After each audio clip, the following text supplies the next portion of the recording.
Good morning. This hearing will come to order.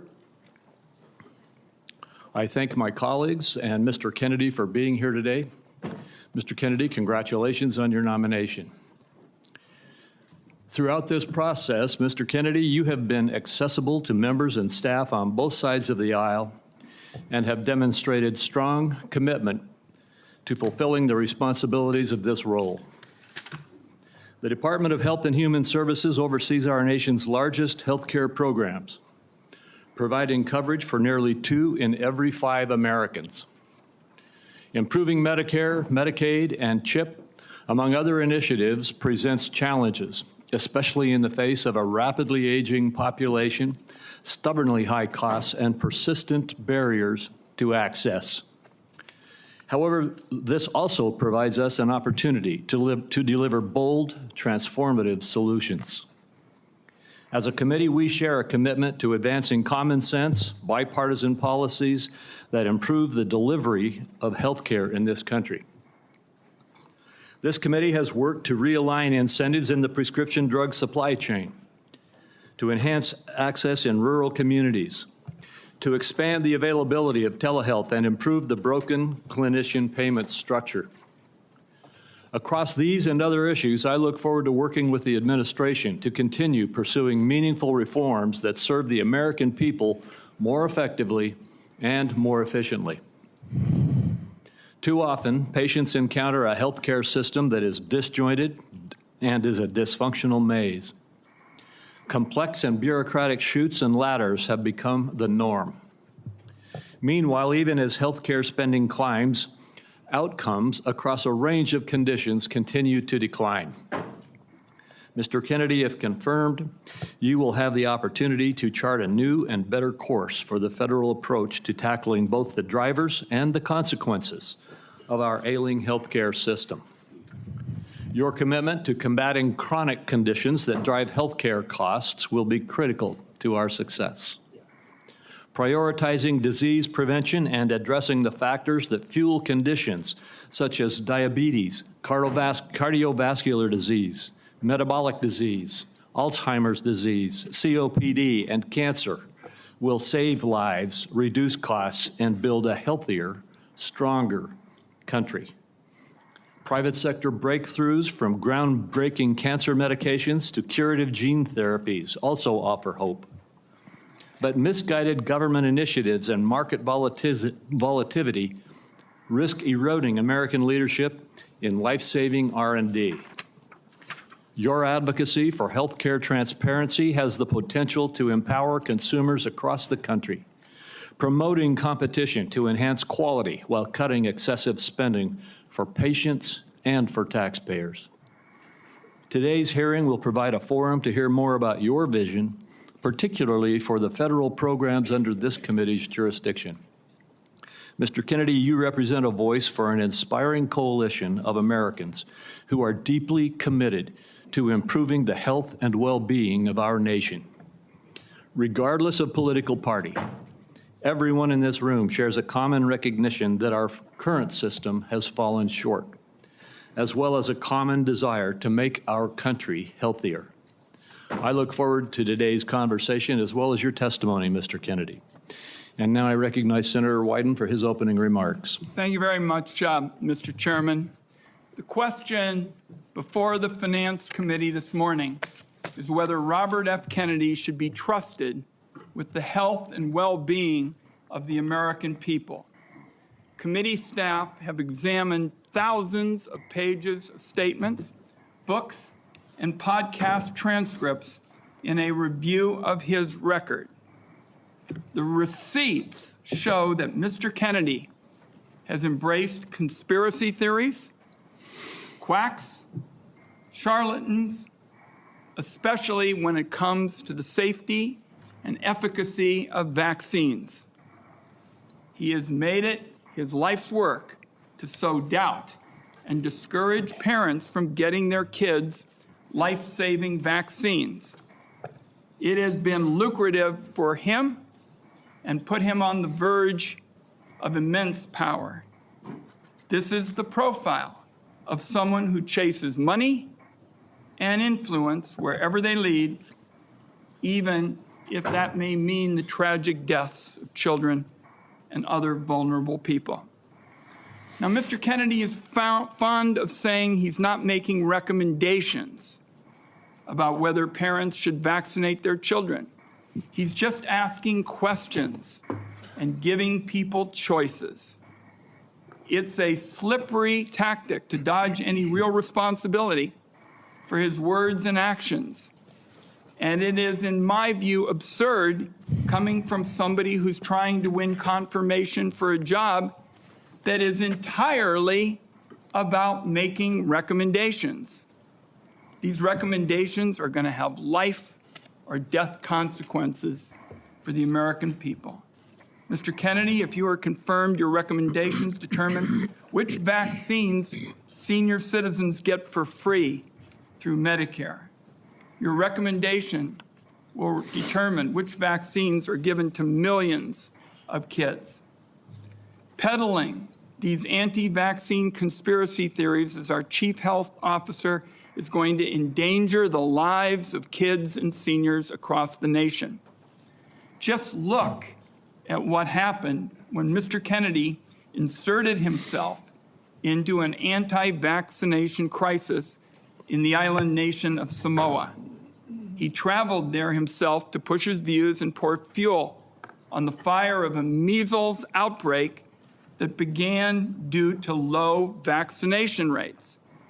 In the end, 83 Samoans died, mostly kids, from a disease that is easily preventable.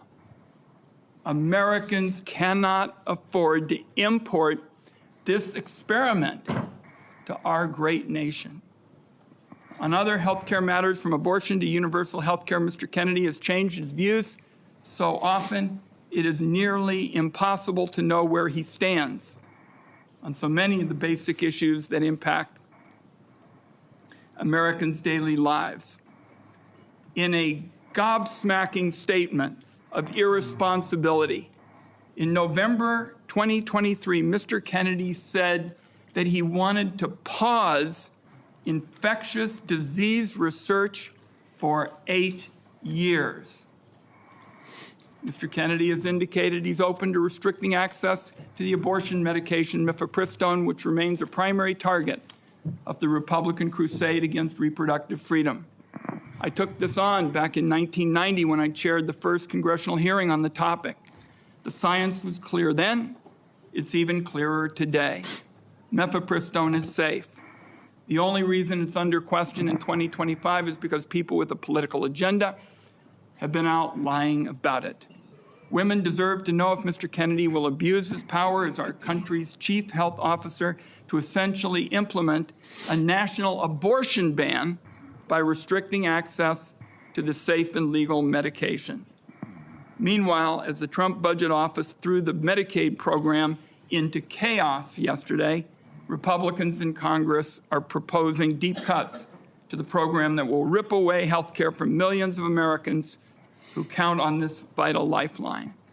Cuts to Medicaid of this magnitude are going to jack up the cost of health insurance. It'll shutter nursing homes and rural hospitals, deprive seniors and Americans with disabilities of home-based care. That approach amounts to handing over our nation's health system to for-profit insurance companies who've made a fortune delaying and denying care. Mr. Kennedy has virtually no knowledge or experience in handling these issues.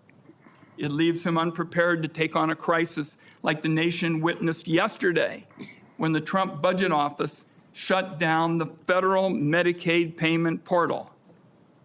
After a careful review of Robert F. Kennedy Jr.'s statements, actions, and views, materials that I have reviewed personally and closely, I've reached the conclusion that he should not be entrusted with the health and well-being of the American people. When he's taken every side of every issue, how can this committee and the American people believe he has anything to say?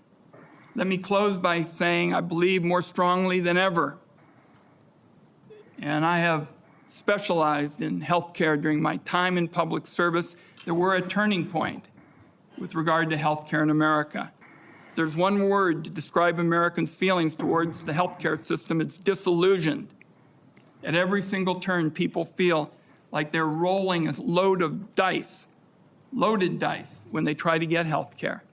Americans are justifiably angry, fed up, and tired of a system that puts profits over patients.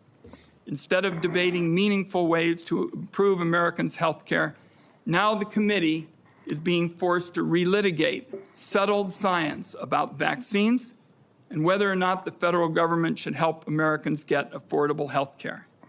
I know where Democrats on this Finance Committee stand when it comes to an agenda to lower costs and improve care. I must say, I cannot say the same about the nominee sitting in front of me. And let me acknowledge, finally, Mr. Chairman, Terry Mills from Portland, Oregon, who is here to represent Nurses for America, and I'd like to enter a statement from her organization into the record at this time. Thank you, Mr. Chairman. Without objection. Thank you, Ranking Member Wyden. Mr. Kennedy, in a few moments you will be given the opportunity to make your opening statement and respond to these attacks and other questions that the members of this committee have. I would say that with regard to the attack on Medicaid that we just heard, that was a false attack. It's been proven false overnight. The Medicaid portal is operating efficiently today and was never intended to be shut down. Would gentleman yield, since he's mentioned my name? There was a significant amount of time yesterday where there was bedlam across the country over the status of the Medicaid portals. I hope it's being corrected, but there were problems all through the day. There certainly were attacks yesterday. The problem has been clarified and the Medicaid portal is fully operational as we speak. Mr. Kennedy, before I turn the time over to you to share your opening statement, I would like to give you a brief introduction. The son of Senator Robert F. Kennedy and nephew of President John F. Kennedy, Robert Kennedy Jr. has been an advocate for consumers since 1985. After graduating from Harvard University, Mr. Kennedy studied at the London School of Economics and received his law degree from the University of Virginia Law School and a master's degree in environmental law from Pace University. He has founded 2 advocacy groups and has spent the last 40 years working to restore and protect children's health. He was a former independent candidate in the 2024 presidential election, and President Trump nominated him this year to be in November of 2024 to be the HHS secretary. In announcing his nomination, President Trump stated, "Mr. Kennedy will restore these agencies to the traditions of gold standard scientific research and beacons of transparency and end the chronic disease epidemic and make America great and healthy again." Before you give your opening statement, Mr. Kennedy, I have 4 obligatory questions that we ask all nominees before this committee.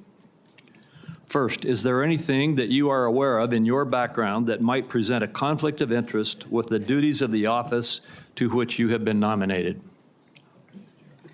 All right. No, Mr. Chairman. Thank you. Do you know of any reason, personal or otherwise, that would in any way prevent you from fully and honorably discharging the responsibilities of the office to which you have been nominated? No, I do not. Do you agree without reservation to respond to any reasonable summons to appear and testify before any duly constituted committee of Congress if you are confirmed? Yes, I do. And finally, do you commit to providing a prompt response in writing to any questions addressed to you by any senator of this committee? Yes, I do. Thank you, Mr. Kennedy. And before you begin, if you would like to, you may introduce your wife and children. Yes. My wife, Cheryl Hines, is here. My daughter, Kit Kennedy, my son, Bobby Kennedy, his wife, Amaryllis Fox Kennedy, and my nephew, Jackson Hines, is here, too. We welcome you all. Thank you. You may proceed with your statement. Thank you, Mr. Chairman. Chairman Crapo, Ranking Member Wyden, and members of this distinguished committee, I'm humbled to be sitting here today as President Trump's nominee oversee the U.S. Department of Health and Human Services. I want to thank President Trump for entrusting me to deliver on his promise to make America healthy again. I also want to thank Cheryl and Kik and Bobby and all of my other children who are here today, and all the many members of my large extended family for the love that they have so generously shared. Ours has always been a family that has been involved in public service, and I look forward to continuing that tradition. My journey into the issue of health began with my career as an environmental attorney, working with hunters and fishermen and mothers in the small town in the Hudson Valley and along the Hudson River. I learned very early on that human health and environmental injuries are intertwined. The same chemicals that kill fish make people sick also. Today, Americans' overall health is in grievous condition. Over 70% of adults and a third of children are overweight or obese.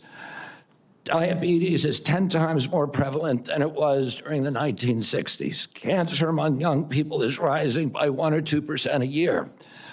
Autoimmune diseases, neurodevelopmental disorders, Alzheimer's, asthma, ADHD, depression, addiction, and a host of other physical and mental health conditions are all on the rise, some of them exponentially.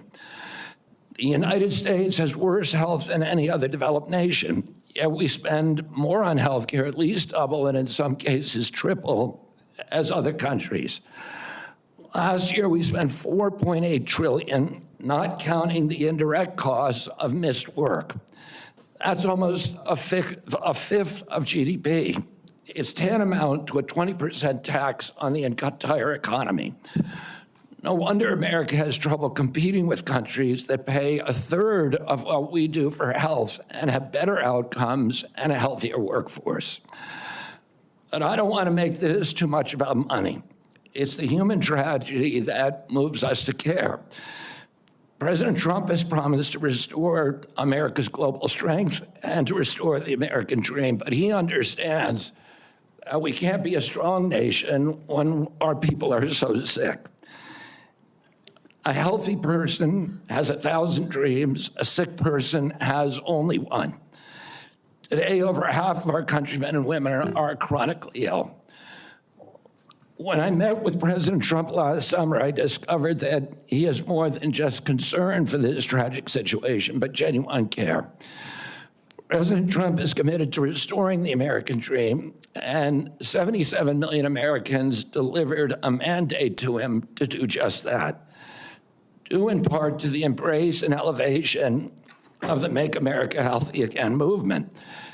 This movement, led largely by Maha moms from every state, and you can see many of them behind us today, and in the hallways and in the lobbies, is one of the most transcendent and powerful movements I've ever seen. I promise President Trump that if confirmed, I will do everything in my power to put the health of Americans back on track. And I've been greatly heartened to discover a deep level of care among members of this committee, too, both Democrats and Republicans. I came away from our conversations confident that we can put aside our divisions for the sake of a healthier America. For a long time, the nation has been locked in a divisive healthcare debate about who pays. Well, when healthcare costs reach 20%, there are no good options, only bad ones. Shifting the burden around between government and corporations and insurers and providers and families is like rearranging deck chairs on the Titanic. Our country will sink beneath a sea of desperation and debt if we don't change the course and ask, why are healthcare costs so high in the first place? The obvious answer is chronic disease. The CDC says 90% of healthcare spending goes toward managing chronic disease, which hits lower-income Americans the hardest. The president's pledge is not to make some Americans healthy again, but to make all of our people healthy again. There is no single culprit in chronic disease. Much as I have criticized certain industries and agencies, President Trump and I understand that most of their scientists and experts genuinely care about American health. Therefore, we will bring together all stakeholders in pursuit of this unifying goal. Before I conclude, I want to make sure the committee is clear about a few things. News reports have claimed that I'm anti-vaccine or anti-industry. I am neither. I am pro-safety.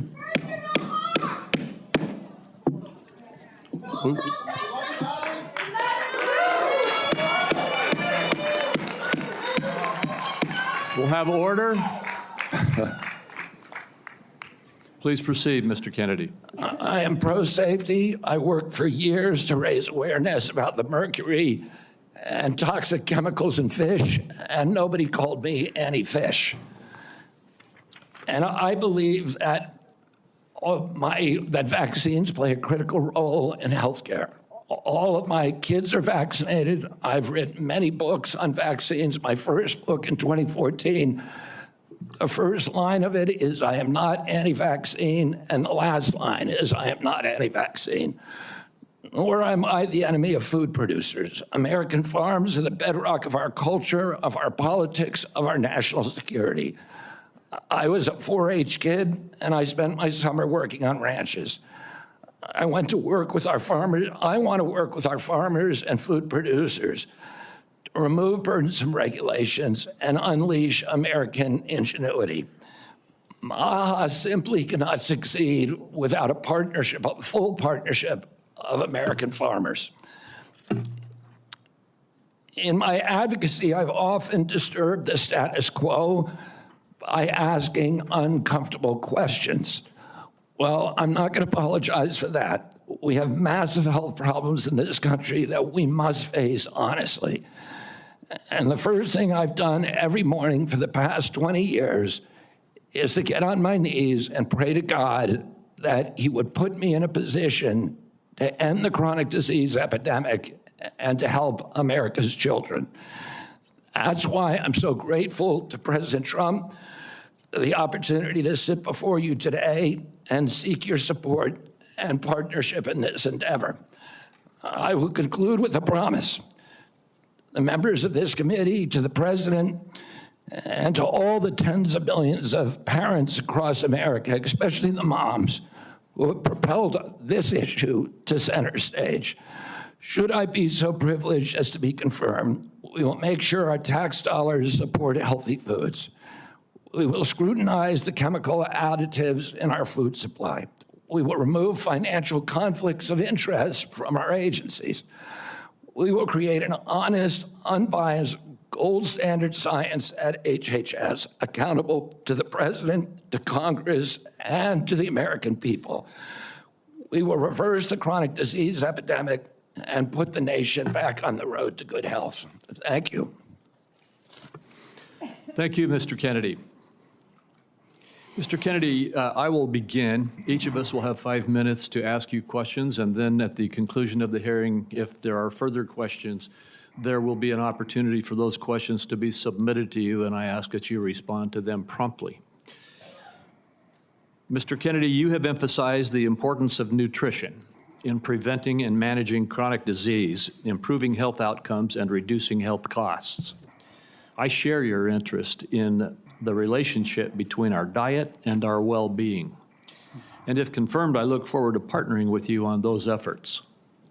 Would you share with the committee why you are passionate about the nutrition-oriented disease prevention and what you have learned? Yes, Mr. Chairman. I had 11 brothers and sisters. I had dozens of first cousins. I was raised in a time where we did not have a chronic disease epidemic.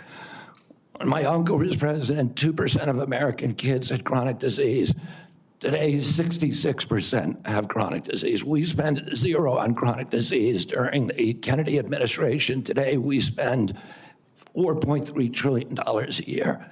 With 77% of our kids cannot qualify for military service. When I was a kid, the typical pediatrician would see one case of diabetes in his or her lifetime.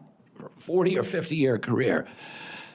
Today, 1 out of every 3 kids who walks through her office door is diabetic or pre-diabetic.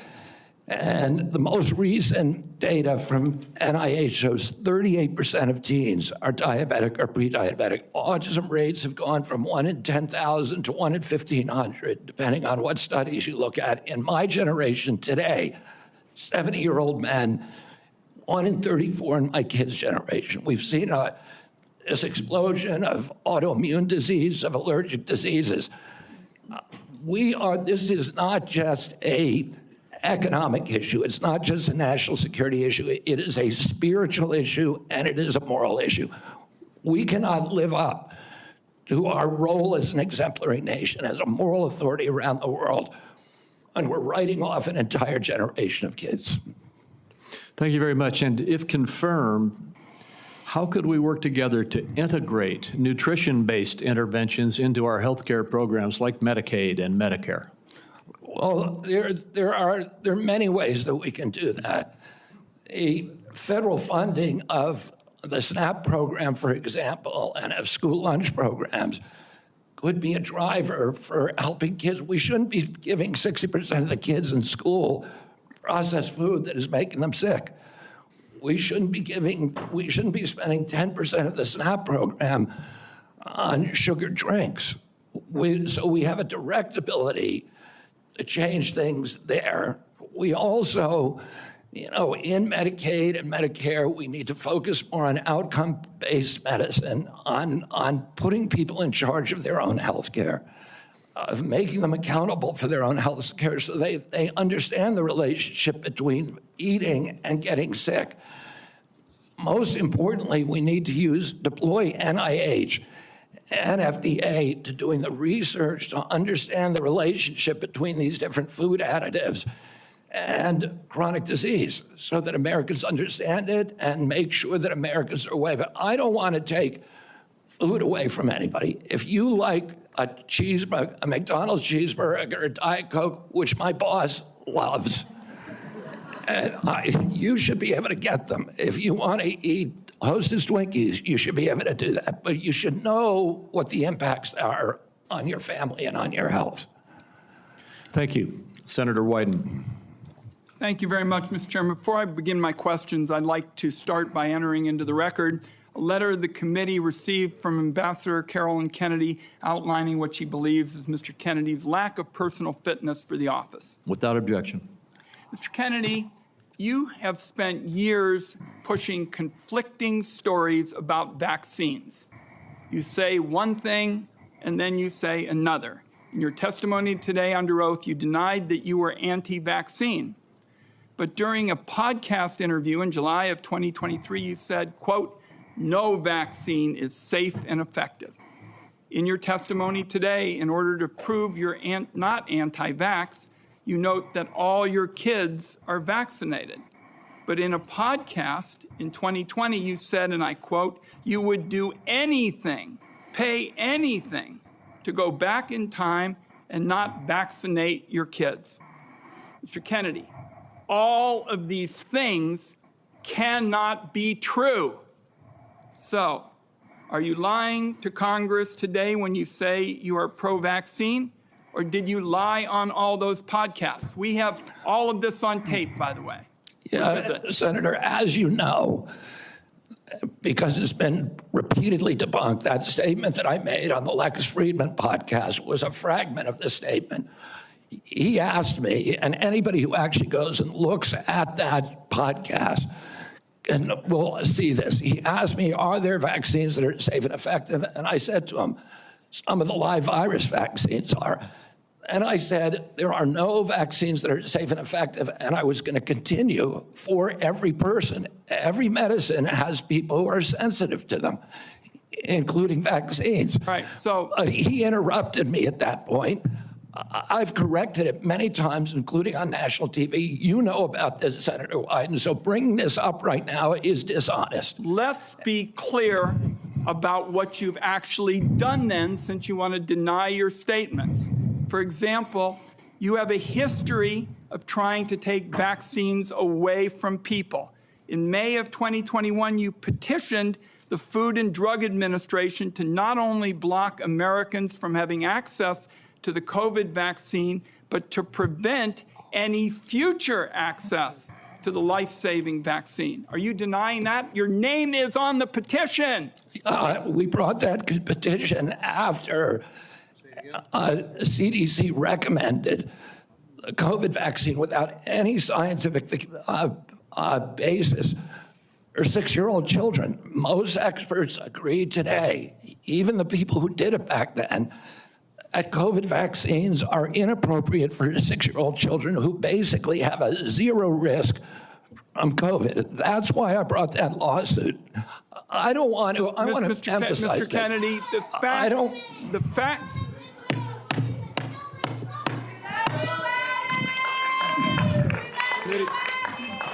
The committee will be in order.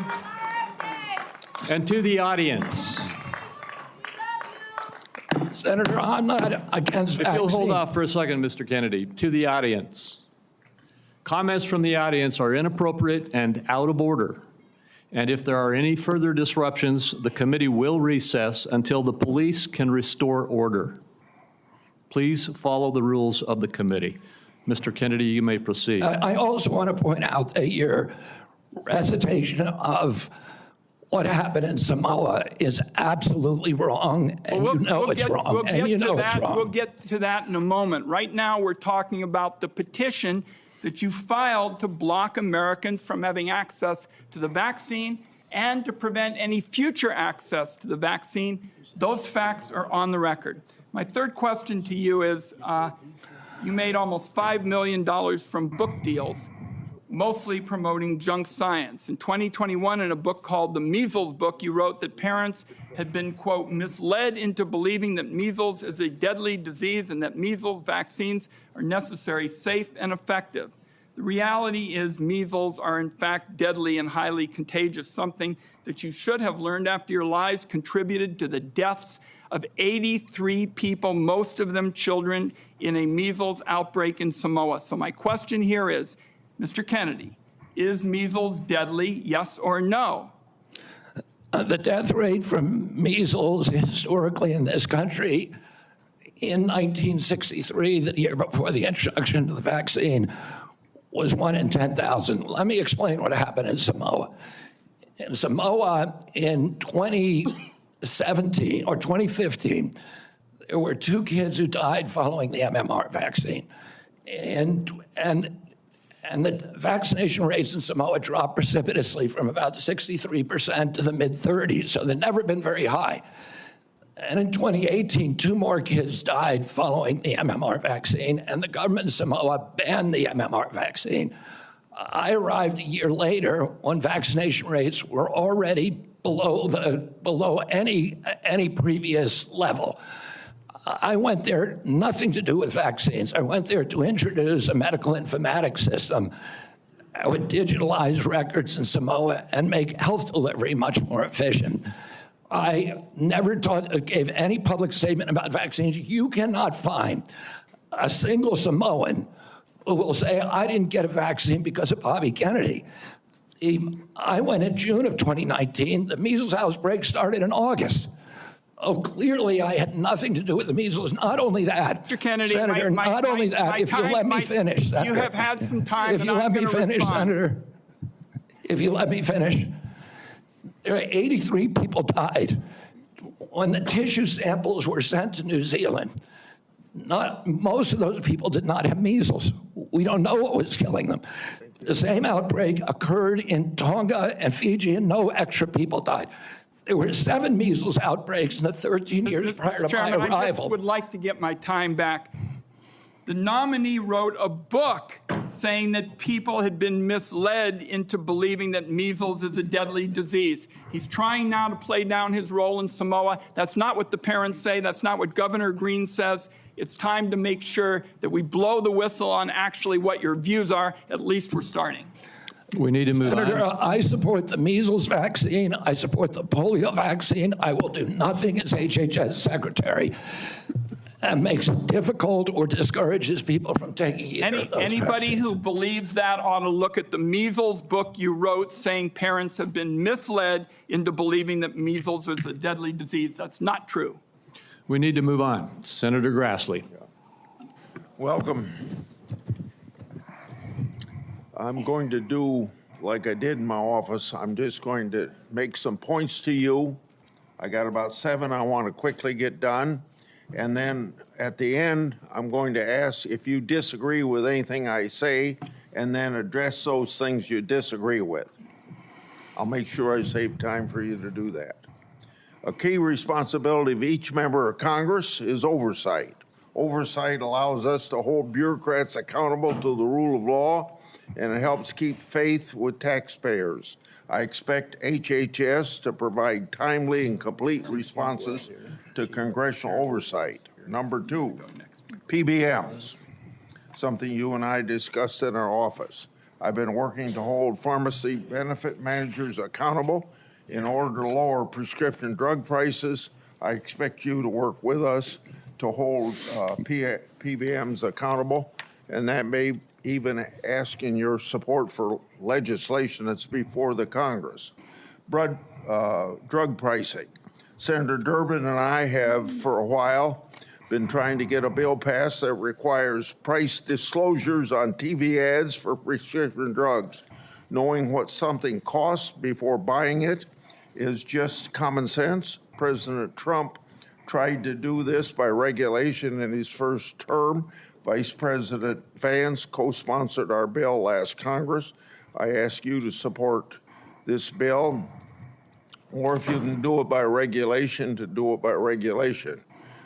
On rural health care, the previous administration dragged its feet in opening up slots for rural community hospital demonstration programs. It also ignored concerns from rural pharmacies when implementing changes to Medicare Part D, and ignored rural needs when it comes to distributing physician residency slots. I expect you to prioritize rural Americans' health care needs. On agriculture, in our meeting earlier this month, we talked at length about agriculture. You prefaced the conversation by saying you will not have jurisdiction over these issues.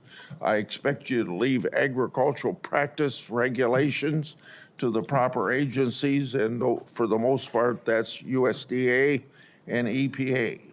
On dietary guidelines, I've sent letters to the Secretaries of Agriculture at HHS requesting that they provide information regarding conflicts of interest on the Dietary Guideline Advisory Committee to increase transparency. I expect you to provide Congress with confidential financial disclosures from the advisory committee before finalizing dietary guidelines, so we know that nobody has a vested interest in it, is having undue influence. Lastly, HHS, Office of Refugee Resettlement Oversight.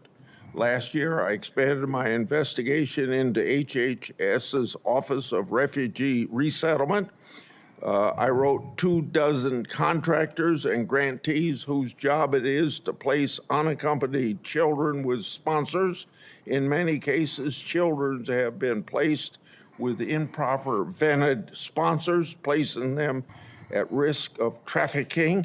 The Biden administration's HHS directed these taxpayer-funded contractors and grantees to not respond to my inquiry. This is obstruction by the executive branch. I expect you to produce to me the records and data I've requested and instruct HHS contractors to fully cooperate with my investigation. I also expect HHS to not retaliate against any whistleblowers, including those who identify ORR's failures in vetting sponsors of unaccompanied. You got 45 seconds to respond if you want to. I agree with all of those provisions, Senator. My approach to administration HHS will be radical transparency. if members of this committee or other members of Congress want information, the doors are open. I've spent many years litigating against NIH and its sub-agencies, HHS and its sub-agencies, NIH, CDC, FDA, on FOIA issues, trying to get information that we, the taxpayers, paid for, and oftentimes getting back redacted copies after a year or 2 years of litigation. That should not be the case. And if Congress asks me for information, you will get it immediately. Thank you. Thank you. Senator Cantwell is next, but until she returns, I will move on to down the list, and that would be Senator Cornyn.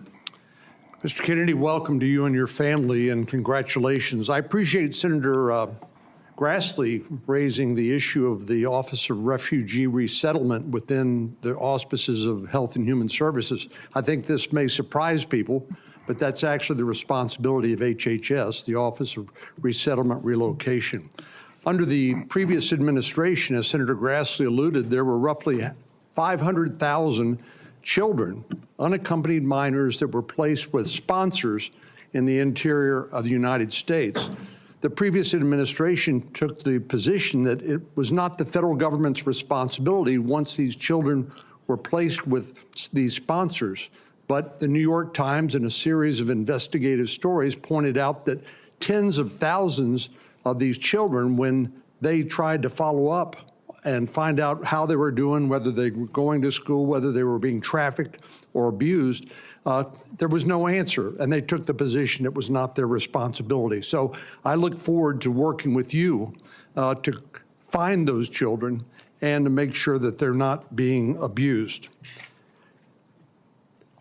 Millions of Americans are experiencing mild to moderate mental health and substance abuse issues, yet many struggle with timely and effective access. Primary care physicians are most likely to be seeing these individuals as opposed to a specialist, and it makes it important that these individuals, primary care physicians, be trained in patient-centered care, which would strengthen the integration of behavioral health care with primary care services. Is this something that you are concerned about, something you'd be willing to work with us on in order to implement? Yes, Senator, and let me just reassure you that President Trump has personally spoken to me about locating those 300,000 children who disappeared over the last 4 years. I don't think anybody has a fully accurate number, but it's hundreds of thousands, I agree. And many of them we know have been sex trafficked and childhood slavery, and it is a blight on America's moral authority, and we need to find those kids. In terms of addiction services and substance abuse services, this is a priority for me. It was a priority for me when I was running for president during my campaign. I was a heroin addict for 14 years. I've been 42 years in recovery. I go to 12-step meetings every day, so I hear the stories every day. And I hear the many stories about denial of, or the barriers to access to care. And we need to improve that. And to answer specifically to your question, I think we can do that through GME, which is a program that is funded by HHS, that is the largest funder for medical school students. And that's one of the things for primary care physicians should understand addiction care. Addicts almost always go through a cycle where there is a moment where they hit periodic bottoms where they're ready to go into treatment. But it's fleeting and it's momentary. And we have that opportunity to save their lives. And then if we miss that little short window, they're off to the races again. I appreciate your answer. Our time is short. Let me get to one more question that I think is very important. Under the first Trump administration, the number of people receiving HIV treatment in Africa through the President's Emergency Plan for AIDS Relief, otherwise known as PEPFAR, it increased, this is during the first Trump administration, from 13 million people to 18 million people across 50 countries, primarily in Africa. Africa has about 1.3 billion people today, or in 2021, it's projected to have 2.5 billion people by 2050, or 25% of the global population. In 2020, PEPFAR reported that 2.8 million babies were born without HIV. That was something that would not have happened but for the PEPFAR program. So it has simply been one of the most successful public health programs in the world and saved approximately 26 million lives. Failure to continue this program, in my view, would risk ceding that leadership to adversaries like China. And I'd like to know whether you support the objectives and goals of PEPFAR, and would you work with me and my colleagues to make sure that this program continues to provide life-saving antiviral drugs to people who are most in need? I absolutely support PEPFAR, and I will happily work with you to strengthen the program. Thank you. Senator Bennett. Thank you, Mr. Chairman. Thank you, Mr. Kennedy, for being here this morning. And I think that, Mr. Chairman, we are truly through the looking glass this morning here in the U.S. Senate, and this committee is being asked to fulfill a really important responsibility, which is to decide whether to confirm Mr. Kennedy to one of the most important health care jobs in America. And the reason I think it's so important is for many of the reasons you said in your opening statement, which is that we live in the richest country in the world, and we have some of the worst health outcomes of any industrialized country in the world. We live in the richest country in the world, and we have some of the lowest life expectancy rates of anybody in the industrialized world. I was a school superintendent before I was in this job, Mr. Chairman, and I can tell you that Mr. Kennedy's right, that when I look at the kids in the Denver public schools, if we don't change the way we eat in this country, 40% of them are going to suffer adult diabetes as a result of their diet. And we're, as I said, spending more than any other country in the world, and our families, every single person's constituents in this Senate are facing chronic shortages when it comes to health care. My friend from Texas, Senator Cornyn, has been a champion on mental health care. We have an epidemic, as he knows, across this country in mental health care, partly because of what the massive social media platforms that were sitting behind the President of the United States have inflicted on our children for their profit in the last decade or so. So we have no shortage of challenges to confront, and I even agree with some of the diagnosis of Mr. Kennedy. What is so disturbing to me is that out of 330 million Americans, we're being asked to put somebody in this job who has spent 50 years of his life not honoring the tradition that he talked about at the beginning of this conversation, but peddling in half-truths, peddling in false statements, peddling in theories that, create doubt about whether or not things that we know are safe are unsafe. Not that every vaccine in America is unsafe, not that you can't possibly have an adverse reaction, but that parents and children in my old school district and school districts all over this country would be better off not getting vaccinated than getting vaccinated. Unlike his own children who were vaccinated, unlike the people he invited to his house in Los Angeles for their party who were vaccinated. For everybody else, it's about peddling these half-truths. And he says it with such conviction that you want to believe him.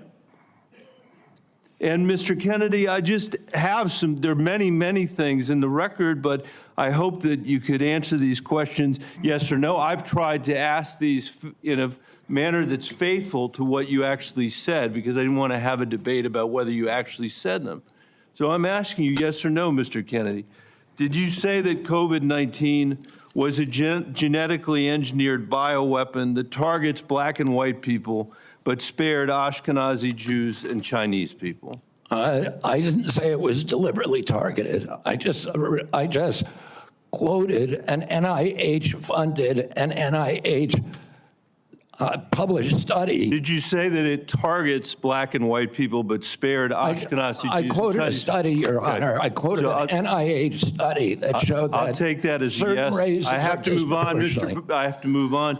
Did you say that Lyme disease is highly likely a materially engineered bioweapon? I made sure I put in the highly likely. Did you say Lyme disease is a highly likely militarily engineered bioweapon? I probably did say that. Did you say that? And that's what the developer of I Lyme want all disease of our said. colleagues to hear it, Mr. Kennedy. I want them to hear it. You said yes. Did you say that exposure to pesticides causes children to become transgender? No, I never said that. Okay, I have the record that I'll give to the chairman, and he can make his judgment about what you said. Did you write in your book, and it's undeniable, that African AIDS is an entirely different disease from Western AIDS? Yes or no, Mr. Kennedy? I'm not sure if I made that. Okay, I'll give it to the chairman, Mr. Kennedy. And my final question, did you say on a podcast, and I quote, "I wouldn't leave abortion, to the states. My belief is we should leave it to the woman. We shouldn't have the government involved, even if it's full term." Did you say that, Mr. Kennedy? Senator, I believe that every abortion is a tragedy. Did you say it, Mr. Kennedy? This believe- matters. It doesn't matter what you come here and say that isn't true, that's not reflective of what you really believe, that you haven't said over decade after decade after decade, because unlike other jobs we're confirming around this place, this is a job where it is life and death for the kids that I used to work for in the Denver public schools and for families all over this country that are suffering from living in the richest country of the world that can't deliver basic health care and basic mental health care to them. It's too important for the games that you're playing, Mr. Kennedy. And I hope my colleagues will say to the president, I have no influence over him. I hope my colleagues will say to the president, out of 330 million Americans, we can do better than this. Thank you. We need to move on. Senator Cassidy. Mr. Kennedy, President Trump has sworn to protect Medicare. Republicans are exploring reforms to Medicaid that could help pay for Trump administration priorities. With this context, what will you do about dual eligibles? About, Dual eligibles. well, dual eligibles are not right now served very well under the system. Those are people who are eligible for both Medicaid and Medicare.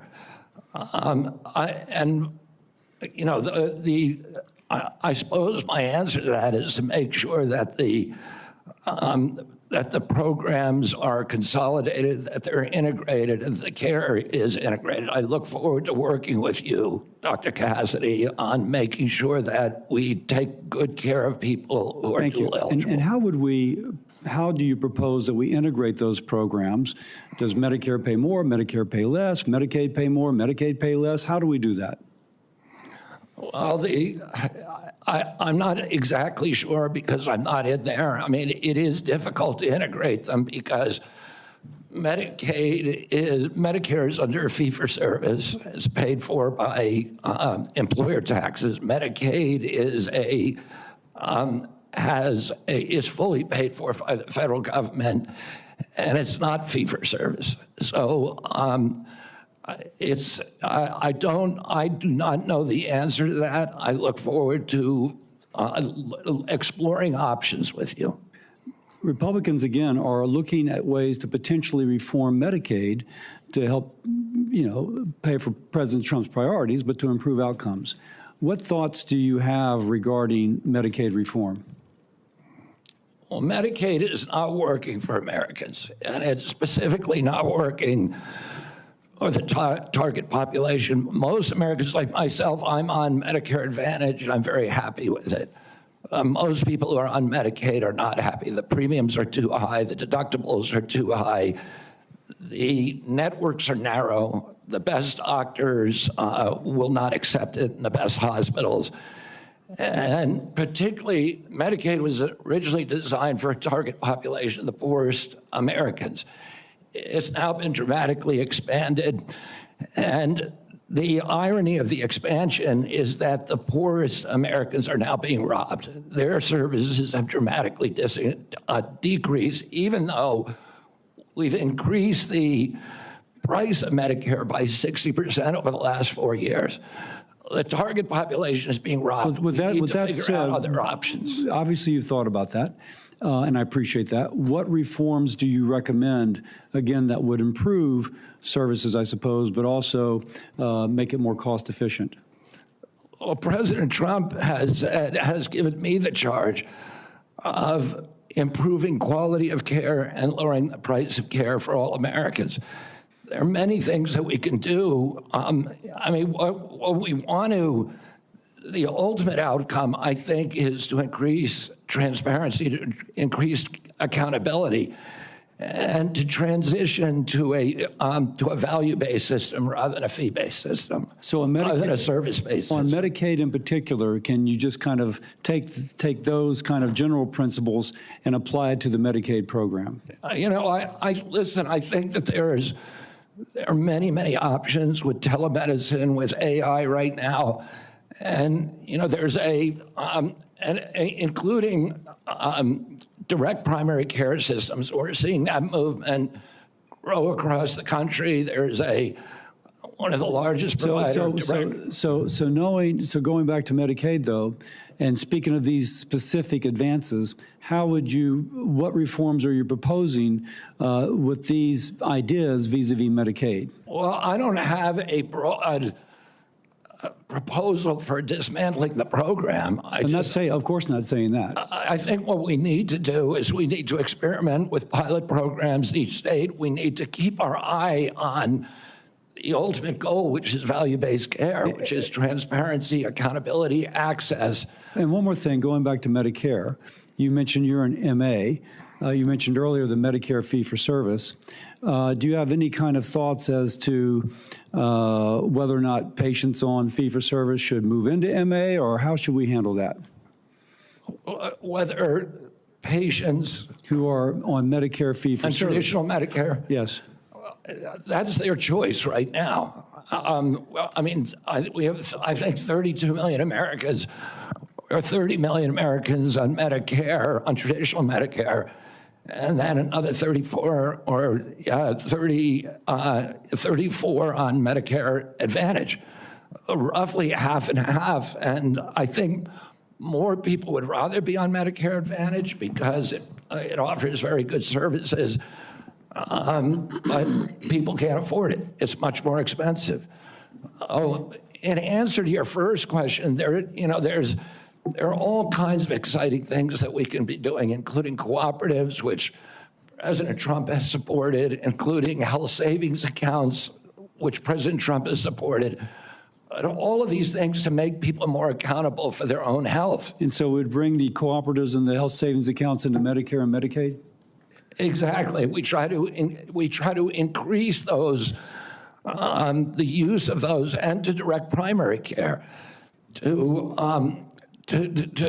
continue to transition into a value-based program that is private. Americans don't, by and large, do not like the Affordable Care Act. People are on it. They don't like Medicaid. They like Medicare. And they like private insurance. We need to listen to what they would prefer to be on private insurance. Most Americans, if they can afford to be, will be on private insurance. We need to figure out ways to improve care, particularly for elderly, for veterans, for the poor in this country. And Medicaid, the current model is not doing that. I would ask, any of the Democrats who are chuckling just now, do you think all that money, the $900 billion that we're sending to Medicaid every year, has made Americans healthy? Do we think it's working for anybody? Are the premiums low enough? We do need to move on. Senator Warner. Well, I got to tell you, for literally hundreds of thousands of Virginians, Medicaid is what prevents them from health crises on a daily and weekly basis. And some imaginary new plan And if there was a new plan that was to be the basis of what Trump was going to do in repealing Obamacare, I would have thought by now we'd have seen it. I got to tell you, listen, Senator, can I reply to that? Senator, Mr. Kennedy, I got questions. I appreciate our visit. I know you take your views seriously, and I don't reflexively vote. I voted for 4 of President Trump's nominees already. Got a lot of grief from folks on this panel. But I got to tell you, I saw an email that you put out Monday night, or your campaign did, in a fundraising email. Your presidential campaign celebrated that the freeze on all new regulations, guidance, and announcements is a way to protect unelected bureaucrats from further undermining our health freedom. Then you ask your donors to help pay for your campaign debt. Did your campaign and you put out that? I don't think my campaign exists anymore. All right, well, listen, I got to tell you this. Somebody's out there soliciting money for it. Maybe you ought to find out who is. So the fact that you celebrate this freeze, do you think that was a good idea to put all of this on hold for 90 days? Funding and any kind of further work? NIH research? As Chairman Crapo pointed out. I'm not asking for, I love Mike Crapo. I'm asking you. You're up for a very important position. As he pointed out, Senator, the portals that were closed were not closed as a result of the Trump administration. Let me just tell you, I'd like you to explain, excuse me, sir, I'd like you to explain to a domestic violence center in Richmond that's saying because this freeze, they may have to close down, where those battered women to go. Or a rural nonprofit I've got in the Shenandoah Valley who's saying that freeze is going to potentially shut down their ability to operate. So I guess if you deny or don't know what your campaign's sending on, you don't know if you raised a lot of money Monday night. I'm saying that the Trump administration you don't know if you raised a lot of money. The Trump administration has made clear that it does not want to freeze benefits for any Americans under Medicaid or Medicare, and I do not want to dismantle Medicaid. The freeze is affecting beyond Medicare and Social Security. I would hope you would have known that to be able to answer some of this. Now, you've said publicly you want to immediately get rid of 600 NIH workers on job one, on day one. When we had our meeting, you said you'd actually like to get rid of 2,200 people from HHS. Which offices are you going to start cutting and riffing these 2,200 workers from? Senator, there's 200 political appointees that are changed during every administration. So if you got rid of those 200 political appointees, you're not going to replace them with your political appointees? Well, President Biden this year changed 3,000 employees at HHS. 3,750 at NIH. Your 2,200, what departments are you going to pick them from? Well, the same as President Biden did when he changed 3,000 out. Let me just, I'm down to a minute 30. The chairman's been generous with colleagues on both sides. I may have to go a couple minutes over, but let me just say, so let's just answer, this would be, I hope, since you're asking to become the top healthcare official in the United States in terms of HHS, huge ramifications, and part of this job is to be the senior advisor to the president on health issues. So when we're looking at this purge and we're looking at laying off workers, when we're looking at potentially the president's illegal offer to try to buy out federal employees, which I would say to any federal employees, think twice. Has this individual in his business world ever fulfilled his contracts or obligations to any workers in the past? But if you are in this position, will you pledge that you will not fire federal employees who work on food safety, work on trying to preventing things like salmonella? Senator, there are 91,000 employees. So that I take that as that's a simple yes, and I'm going to take that as a no. Run that I take that as a no. Will you actually? We talked about protecting Americans from cyber criminals. Something we need to do a lot more on. Will you commit not to fire anyone in the health arena who currently works on protecting Americans from cyber attacks in their healthcare files? I will commit to not firing anybody who's doing their job. Based on your opinion, based upon your opinion, or your political agenda, or Mr. Trump's political agenda? Based upon my opinion. So I guess that means a lot of the folks who've had any type of views on vaccines will be out of work. Will you freeze grant funding for community health centers? Will you freeze federal funds for community health centers, the way the current administration has done? The White House has made clear and no funds are going to be denied to any American for benefits in any program. Do you know what happens at community health centers? Those are direct. Are you talking about the Indian health centers? No, I'm talking about community health centers across the country. I understand that. I mean, I strongly So you're going to excuse Indian health centers, which is good, but others are not. They're going to get their funds frozen. I strongly support community health centers, as does the president. So does that mean you're not going to freeze the funding that is currently frozen? The White House has made clear that none of that funding is supposed to be frozen. Sir, the direct payments are different than how the government operates. We fund the federal government down to community health centers. As a former governor, there's lots and lots of state programs that are related to health care that come from the federal government, they come down to the state, then it goes to local programs. All of those don't directly pay out $1 at a time, but they come from federal funding. They are all, even though they keep changing the guidance on a minute-by-minute basis, based upon 9:45 or 10:30 or 10:45, whatever time it is today, those funds are still frozen. Sir, I just honestly, I want to give you a fair shot, but I don't feel like you approach this job with the knowledge and candidly your willingness not to commit, try to recommend to the president to make sure these funds are unfrozen and that people's lives are at stake is a very disappointing answer. Thank you, Mr. Chairman. Senator Lankford. Chairman, thank you. Mr. Kennedy, it's good to see you again. We had some great visits in my office. We've done some follow-up calls to be able to go through. You and I have talked about 100 different issues and backgrounds and things. You've been able to address a lot of them today and just different questions to be able to clear up social media rumors and the things that are out there on it. So I do appreciate that. We've talked about pharmacy benefit managers.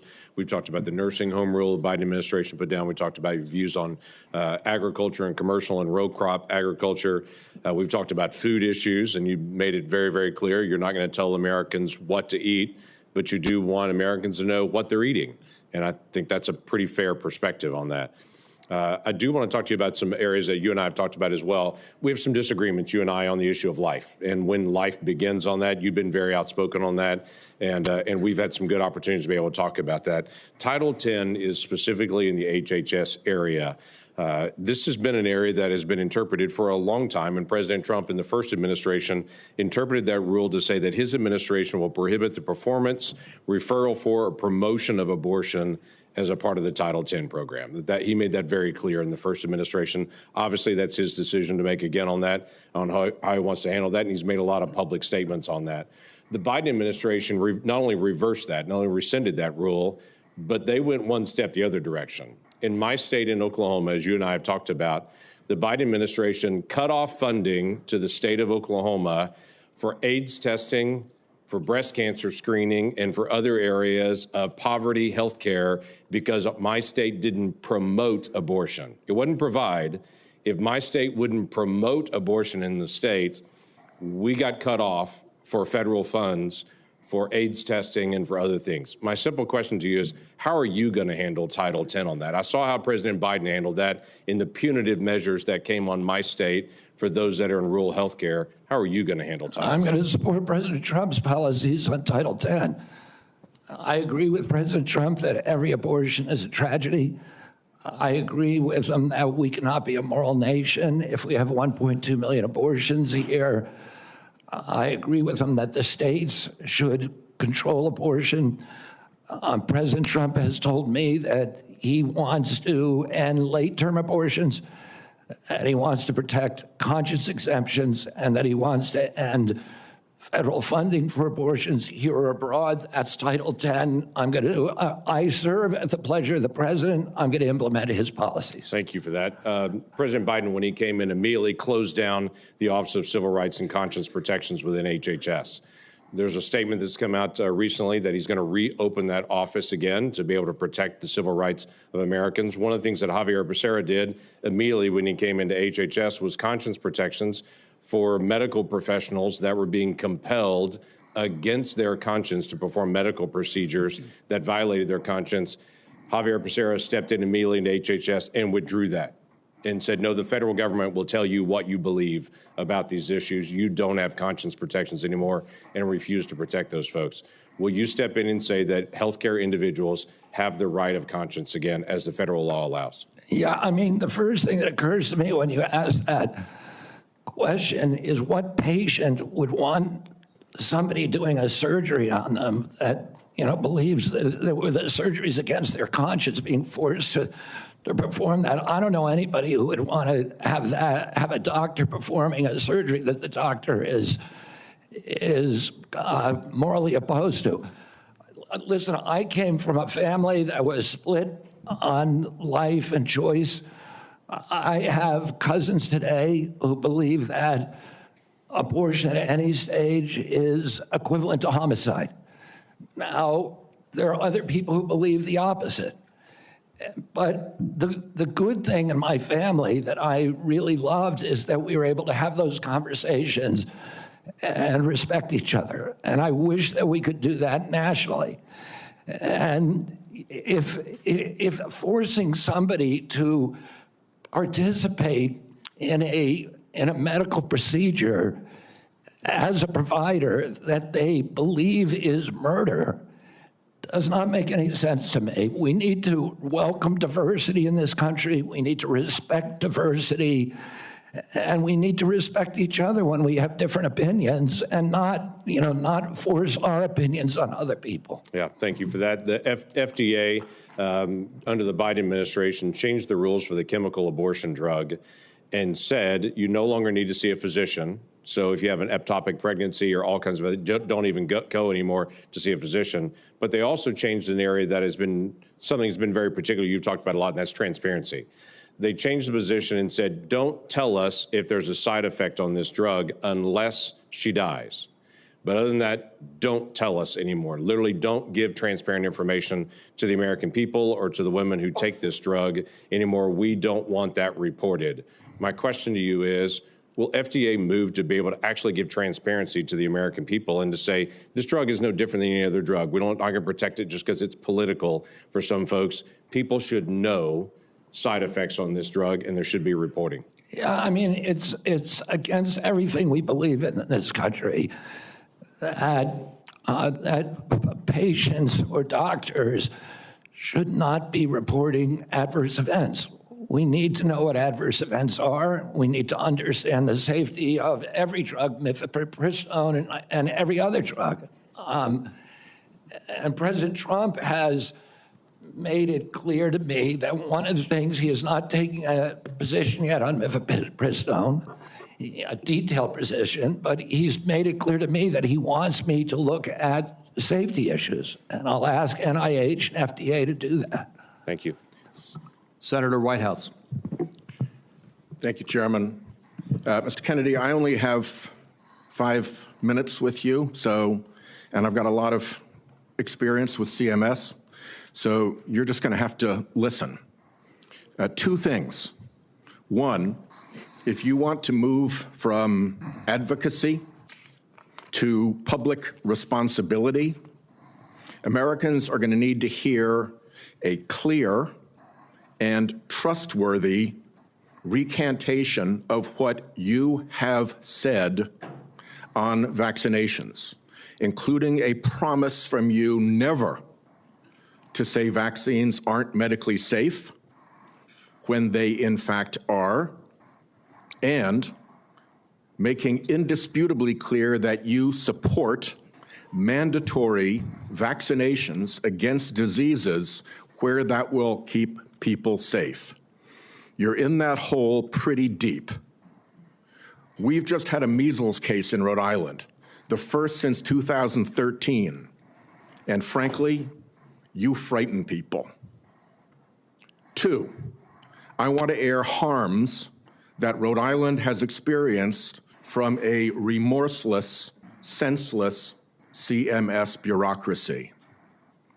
CMS has for years maintained a reimbursement system that the bureaucracy could never explain, never justify, that persistently pays Rhode Island providers less than neighboring Massachusetts and Connecticut providers, a differential of 23 and 26% in our regional healthcare market.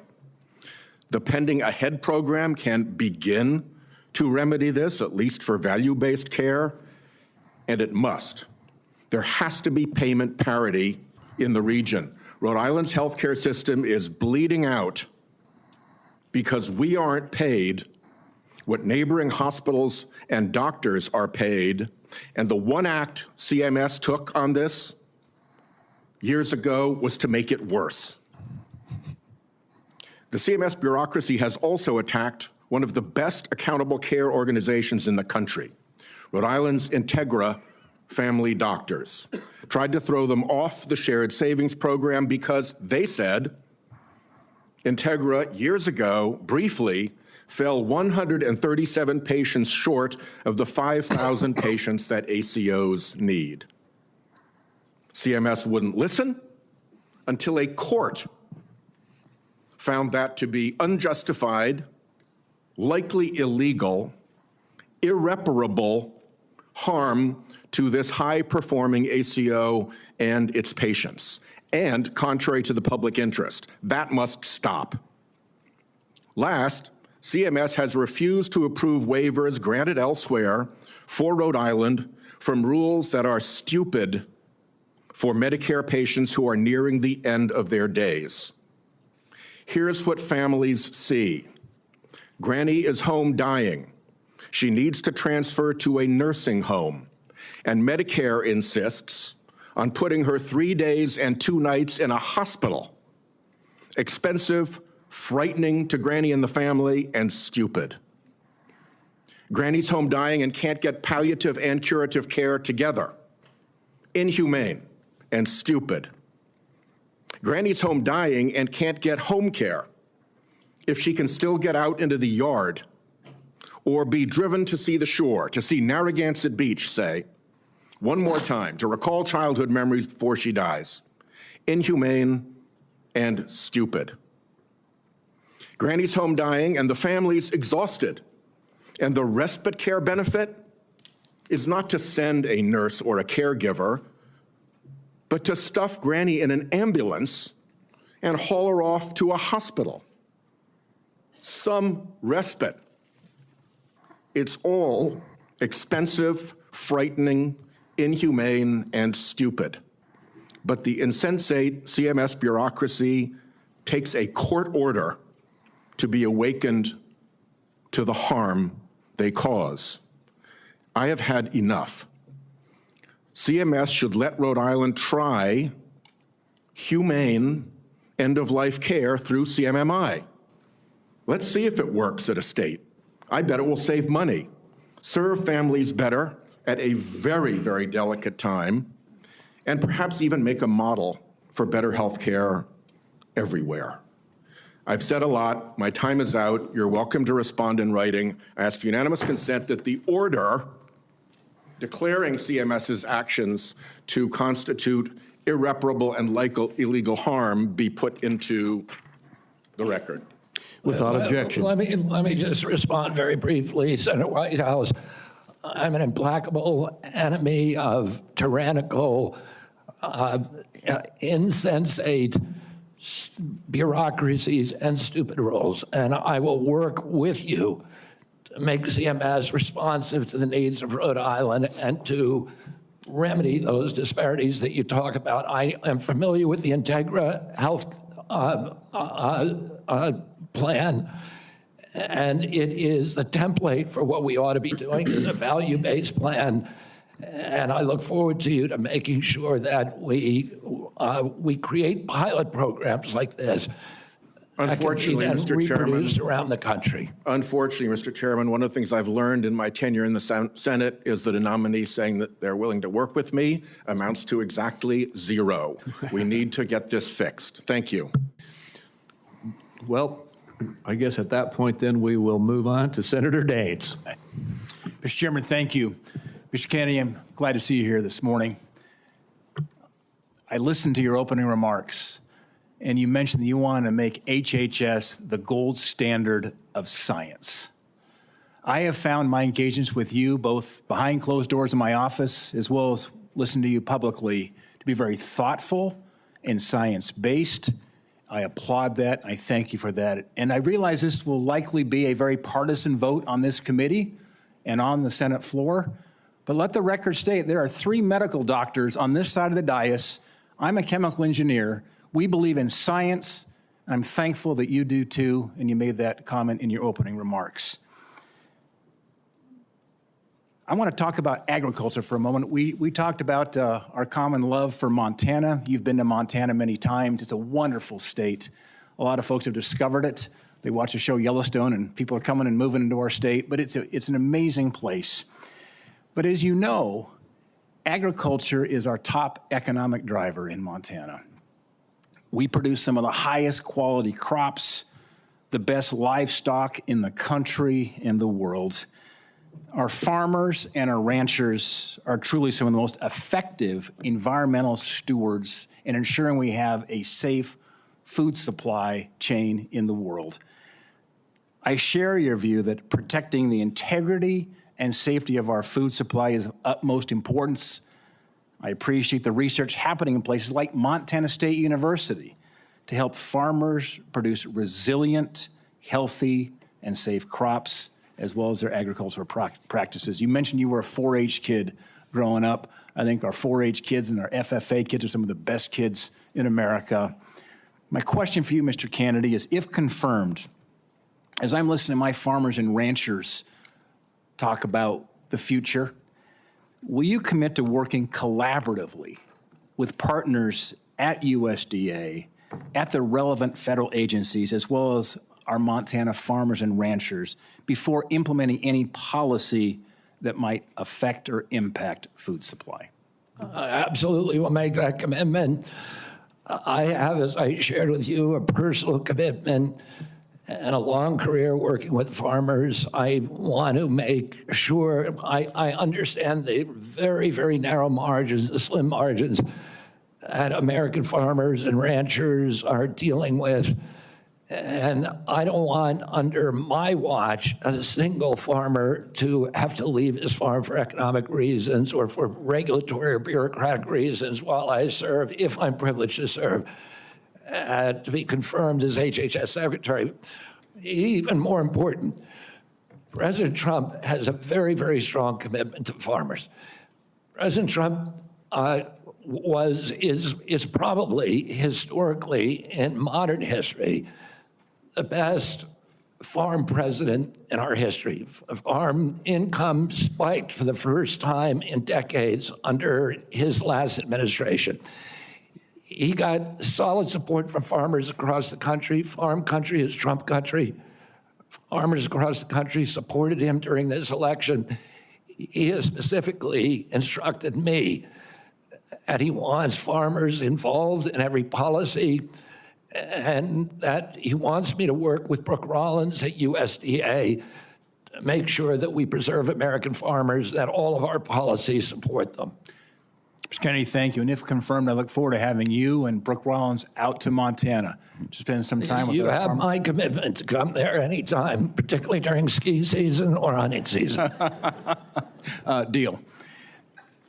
I want to shift gears for a moment. As we discussed in the meeting we had in my office, mifepristone was approved in 2000. The FDA has been under scrutiny and brought to court for failure to properly assess this drug, as well as subsequent deregulations Senator Langford described that have occurred over the past 25 years.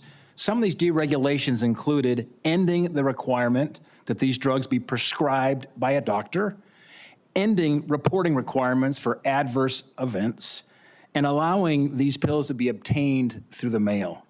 In fact, the FDA's own prescribing label mentioned that 3 to 5% of women taking this drug end up in the emergency room. My question is, if confirmed as Secretary of HHS, will you commit to working with the FDA Commission to review these deregulatory actions that are threatening the safety of women? I Sorry, Senator. As I said to Senator Langford, I think it's immoral to have a policy where patients are not allowed to report adverse events and where doctors are discouraged from doing that. President Trump has asked me to study the safety of mifepristone. He has not yet taken a stand on how to regulate it. Whatever he does, I will implement those policies, and I will work with this committee, make those policies make sense. Thank you, Mr. Kennedy. Senator Hassan. Thank you, Mr. Chair and Ranking Member Wyden, and welcome, Mr. Kennedy, and to your family as well. I want to start with a couple of concerns I have, and just briefly on Medicaid. States share in the funding of Medicaid. Millions of disabled children in this country are alive because of Medicaid. Millions of people with addiction in this country are in recovery because of the services provided to them by Medicaid. And millions of chronically ill people who, until Medicaid expansion was enacted, who couldn't get health care and therefore couldn't work because they were too sick, got health care through Medicaid expansion, then went back to work, and now they're on private insurance. So those are some facts about Medicaid that you might want to brush up on.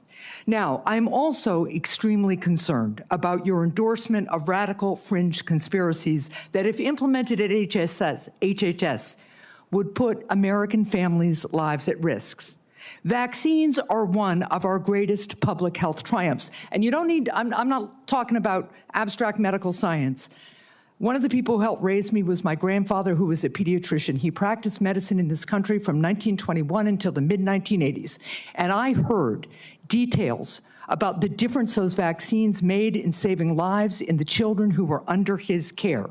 Vaccination has helped to eradicate many deadly diseases in the United States, including polio and smallpox, something we should be proud of as Americans.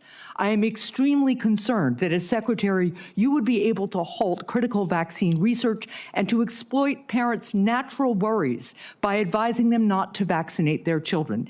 This will lead to more children getting sick, and some will even die. Before the measles vaccine, about 500 American children died a year from measles. This is too much of a risk for our country, and there is no reason that any of us should believe that you have reversed the anti-vaccine views that you have promoted for 25 years.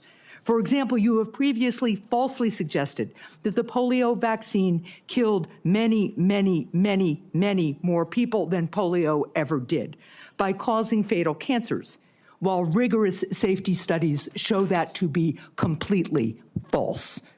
Now, let's go to something we agree upon.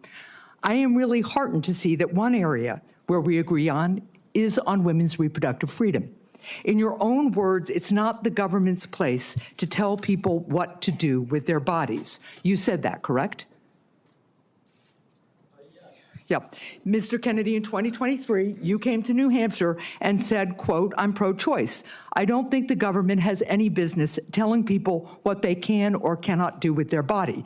So you said that, right? Yes. Yep. But you also said we need to trust the women to make that choice because I don't trust government to make any choices. You said that too, right? Yes. It is remarkable that you have such a long record of fighting for women's reproductive freedom, and really great that my Republican colleagues are so open to voting for a pro-choice HHS secretary. So, Mr. Kennedy, I'm confused. You have clearly stated in the past that bodily autonomy is one of your core values. The question is, do you stand for that value or not? When was it that you decided to sell out the values you've had your whole life in order to be given power by President Trump? Senator, I agree with President Trump that every abortion is a tragedy, that we can't be a moral authority in this country. Right, so, but that isn't what you said back in New Hampshire in 2023. My question is exactly when did you decide to sell out your life's work and values to get this position? Senator, I agree with President Trump that every abortion is a tragedy. So what you're telling us, just to be clear, because my time is limited, is that regardless of what you believe, regardless of what values you have, if President Trump tells you to do something, you're going to do it. You said just now the discussion about mifepristone. Oh, he's asked me to study the safety of it. Here are the safety studies that tell us mifepristone is safe and effective. And I ask, Mr. Chair, that these about 40 studies be admitted to the record by unanimous consent. Without objection. So the studies are there. The safety is proved. The science is there. But what you're telling us is if President Trump orders you to take action to make it harder for women to get direly needed health care, you'll follow his order. If Mr. Trump, as he did yesterday, orders a halt on Medicaid payments that are essential for taking care of people with disabilities all around this country, you're going to follow that order because you are willing to sacrifice your values, your knowledge, if President Trump tells you to do that. That, to me, is unacceptable in a Secretary of Health and Human Services. As I explained before, the White House has issued a statement saying that that policy will not deprive any American of benefits. The problem is the White House issued that statement only after we pointed out the damage it would do, and it became politically uncomfortable for them. You know what else that freeze on federal funding did? It halted funds for critical research that could cure pediatric cancer. So if the president tells you to do that, you're going to stop that too. That's enough. Thank you. Senator Cortez Masto is next. Thank you. Mr. Kennedy, thank you for coming into my office and having the conversation that we did. I appreciate your passion and your belief, and you've spent years really talking about the issues that matter to you, and I appreciate that. Let me ask you a couple of questions, though I just need some clarification. Right now, there's a 40-year-old law that requires hospital ERs accepting payment from Medicare to actually provide emergency care to patients. So let's say a woman experiencing a life-threatening condition like a heart attack goes to the ER. As a lawyer, you would agree that that federal law protects her right to emergency care, correct? Yes. So now a pregnant woman with life-threatening bleeding from an incomplete miscarriage goes to the ER. Let me rephrase that so you can hear. A pregnant woman with a life-threatening bleeding from an incomplete miscarriage goes to the ER, and her doctor also determines that she needs an emergency abortion. But she's in a state where abortion is banned. You would agree also as an attorney that federal law protects her right to that emergency care, correct? I don't know. I mean, the answer to that is I don't know if the state bans it. Well, let me ask you this as an attorney. Doesn't federal law preempt state law? The federal Constitution does. Sometimes not every federal law preempts state laws. It could be unconstitutional. Now, I'm not trying to be evasive, case, let me ask you Senator. this. I'm just telling you I don't know the I answer appreciate to that question. But what authority do you have over this as the director of HHS? What authority do I have? Yeah, to enforce the law. In what regards? To make sure that a hospital that receives payment from Medicare is ensuring that they're providing the necessary emergency care to patients when they present. It's actually the EMTALA law. So what authority as HHS director do you have with respect to EMTALA? My understanding is that I have budgetary power and that it's pretty much limited to that. But if you tell me I have another authority, I don't even think that. Well, let me tell you, we have a law enforcement branch at HHS. Actually, you do, and that's CMS. CMS actually investigates complaints of EMTALA violations, as well as the Health and Human Services Inspector General, who, by the way, was just recently fired by Donald Trump. So you will be enforcing EMTALA laws, and it's important that you understand their impact and don't play politics with the patient presenting at the ER based on a position that this administration has taken. Let me ask you another question. When we met in my office, you said about lowering drug prices, that when Big Pharma price gouges, the American people suffer. I think we both agree on that. And I think you're sincere in your belief that you want to reduce prices for Americans, correct? Yes. Yeah. The Inflation Reduction Act empowered Medicare to negotiate prescription drug prices. It penalizes drug companies for price hikes above inflation, and it caps seniors' out-of-pocket drug costs, along with reducing insulin prices to $35 per month. But your future boss, Donald Trump, on his first day in office, revoked President Biden's executive order that actually directed the health secretary to examine ways to reduce drug prices and improve access to innovative therapies for the American people. And unfortunately, Republicans in Congress want to repeal the Inflation Reduction Act, which means reversing all of those things that we worked on to lower prices for Americans. So my question to you is, what do you do? Why are you there? Are you there to be a rubber stamp to this administration and cave into all of these positions that they're taking, even though you know they're in disagreement with your positions on lowering drug prices and that they could harm Americans? How do you handle that as HHS director? Senator, my understanding is that the White House issued an executive order, I believe today, supporting the drug negotiations under the IRA.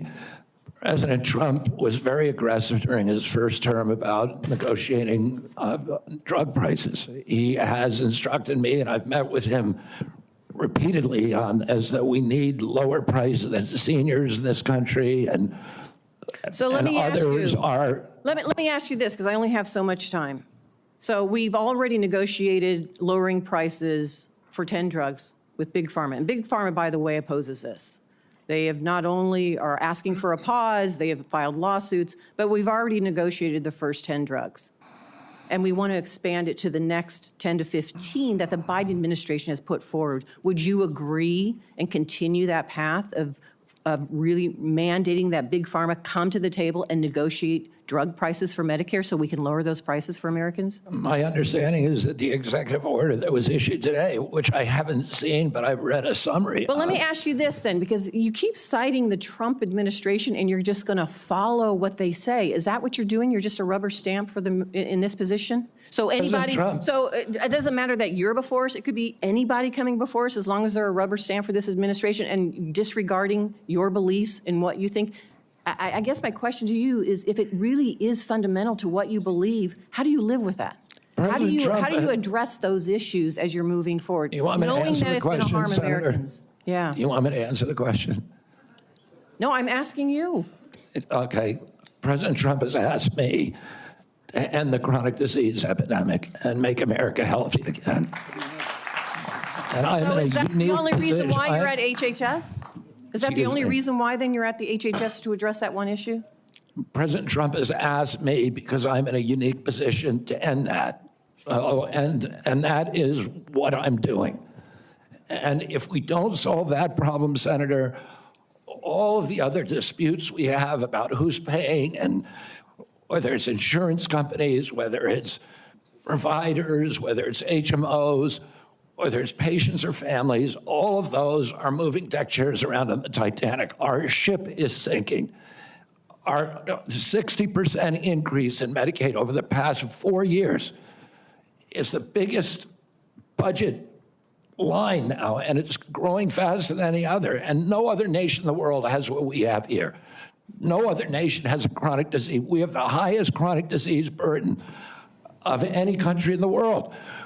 We had, during COVID, we had 16% of the COVID deaths in a country. We only have 4.2% of the world's population. We had a higher death count than any country in the world. And when CDC was asked why, they said it's because Americans are the sickest people on earth. The average person who died from COVID, American, had 3.8 chronic diseases. This is an existential threat economically, to our military, to our health, to our sense of well-being. And it is a priority for President Trump. And that's why he asked me to run the agency. And if I'm privileged to be confirmed, that's exactly what I'll do. Senator Barrasso. Thanks so much, Mr. Chairman. Mr. Kennedy, thank you for taking time to visit with me in my office prior to today's hearing to talk about a lot of the important issues affecting health care in my home state of Wyoming as well as the nation. And I appreciate your willingness to serve our country. During our meeting, we discussed the challenges that healthcare providers and patients are facing in rural America, financial obstacles facing rural hospitals, workforce shortages, issues of OBGYN, and then new regulations that are painful that have come out of the Biden administration, hurting our ability to provide nursing home staffing. So let me start, if I could, with rural hospitals and the closures of hospitals like that. There are a lot of challenges facing hospitals in rural communities and frontier areas. We have 33 hospitals in Wyoming. 26 are really located in various locations, often hard to get to. Weather impacts them. 6 of the hospitals are at risk of closing. 2 are at immediate risk of closing in the next 2 years. 10 have had to cut available services. And this is a concern of rural hospitals in both Republican and Democrat states, either way, bipartisan. Critical that the workforce challenges, financial challenges that we're facing are addressed. Can you commit to working with us on a plan to address the critical nationwide issue of rural health care? Yes, yes, Senator. And I would say that during my visits, I visited almost 60 senators so far. And the most common unifying, I would say, issue among both Democrats and Republicans, there were 2. One was PBM reform, and the other is rural hospitals. And, you know, our nation made a commitment over 100 years ago to put up a hospital within 30 miles of every American. We generally succeeded in doing that. It's absolutely critical. It's life-saving. And rural hospitals are closing at an extraordinary rate right now. They not only provide important health care for the localities, but also they're economic drivers for localities all over this country. President Trump is determined to end the hemorrhage of rural hospitals, and he's asked me to do that through use of AI, through telemedicine, which these are innovations that I saw the other day. A Cleveland clinic has developed an AI nurse that you cannot distinguish from a human being, that has diagnostics as good as any doctor. And we can provide concierge care to every American in this country, even those, the remote parts of Wyoming, Montana, Alaska, et cetera. We also have opportunities at HRSA and at the GME to finally live up to GME's mission of providing personnel to rural hospitals. And I intend to use all of my power, because I've seen the priority that is given by both Democrats and Republicans on this committee. I intend to make that a priority if I'm privileged to be confirmed. Well, I appreciate it, because often with financial strains on a local hospital, one of the common services to be cut in rural hospitals and maternity services. So now we have women in Wyoming having to drive over 100 miles to access care.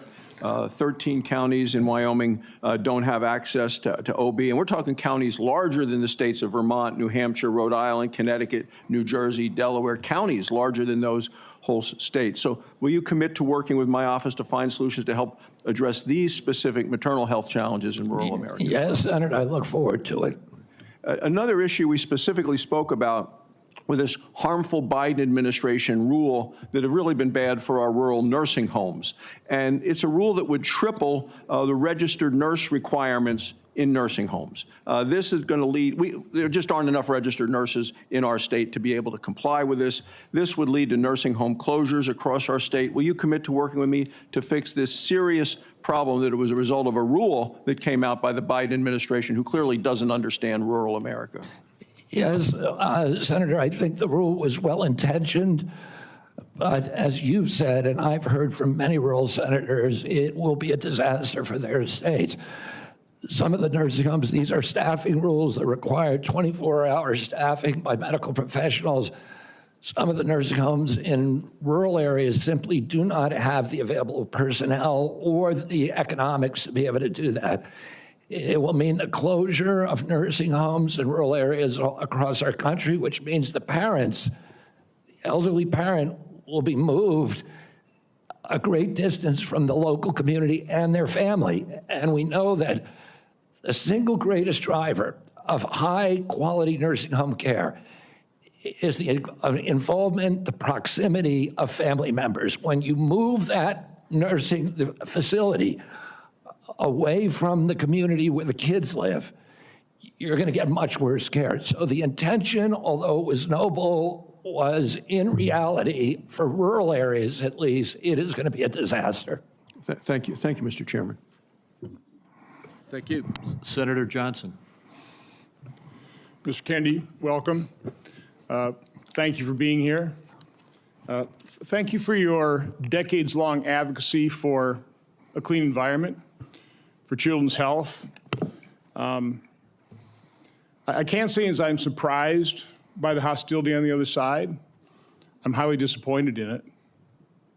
I don't know if you remember when you called me up and you were contemplating setting your political differences aside, joining forces with President Trump on an area of agreement, addressing chronic illness, trying to find the root cause of all these problems facing this nation. My first response was, Bobby, this is an answer to my prayers. We need to get to the answers of this, but even more, we need to heal and unify this divided nation. I'm not necessarily the most optimistic guy because we've got enormous challenges facing this nation, but I thought, wow, here's somebody from the left, somebody I don't agree with on many issues politically, coming together with President Trump and focusing on an area of agreement, something that the American people desperately want. Finding out the answers. What has caused autism? What is causing chronic illness? Ms. Kennedy, I think I've come to know what's in your heart. I think I know the personal and political price you've paid for this decision. I want to say publicly, I thank you for that. I truly appreciate what you're doing here.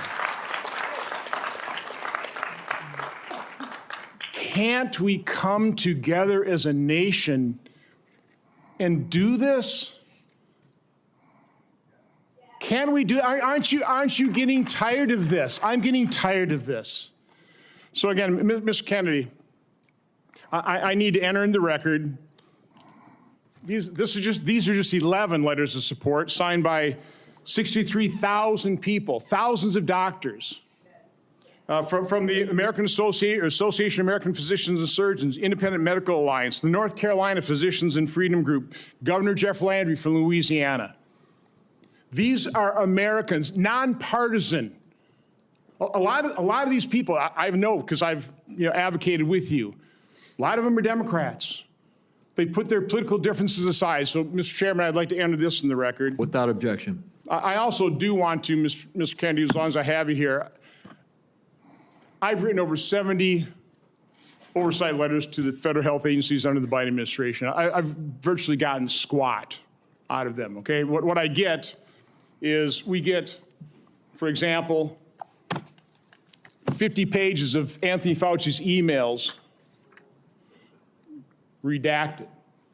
Oh, by the way, the latest one was 17 pages. Instead of issuing a health alert on the myocarditis they knew was impacting young men early in 2021, instead of issuing an alert on the Health Alert Network, they developed 17 pages of talking points.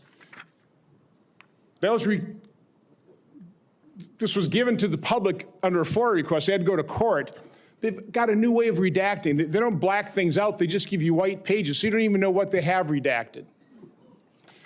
So again, I've issued a subpoena now to cover the information I've requested in 70 oversight letters. My question to you is, as Secretary of HHS, will you honor these requests from Congress, and will you make HHS transparent? Yeah, my approach to HHS, as I said before, Senator, is radical transparency. Democrats and Republicans ought to be able to come in and get information that was generated at taxpayer expense, that is owned by the American taxpayer. They shouldn't get redacted documents. Public health agencies should be transparent. And if we want Americans to restore trust in the public health agencies, we need transparency. I want to say something about what you first said. When I launched my campaign, it was about uniting Americans, Democrats and Republicans. There's no issue that should unite us more than this chronic health epidemic.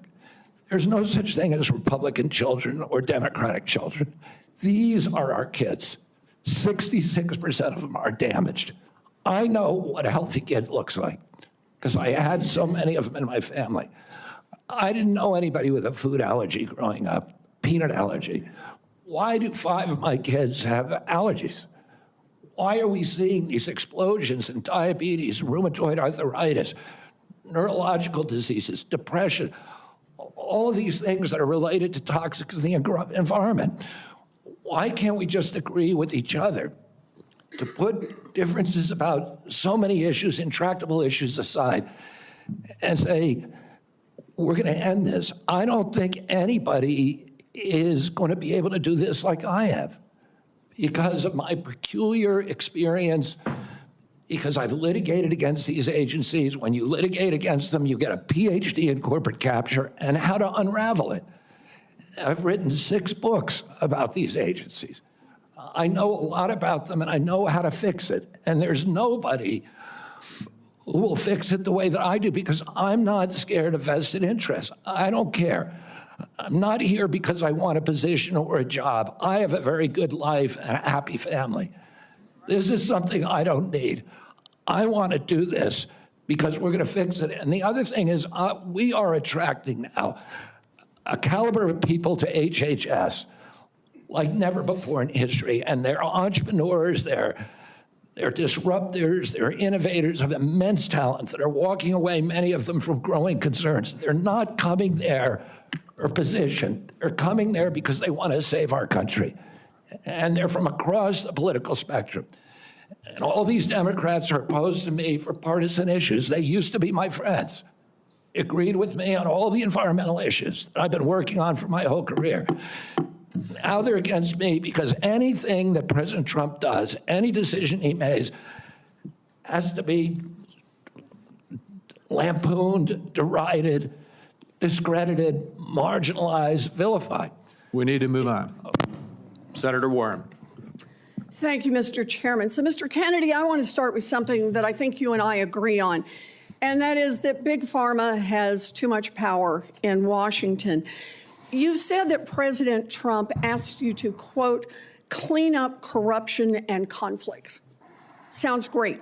You've said that you will, quote, slam shut the revolving door between government agencies and the companies they regulate. That also sounds great. So here's an easy question. Will you commit that when you leave this job, you will not accept compensation from a drug company, a medical device company, a hospital system, or a health insurer for at least 4 years, including as a lobbyist or a board member? Can you just repeat the last part of the question? Can I commit to what? You're not going to take money from drug companies in any way, shape, or form. Who? Me? Yes, you. Oh.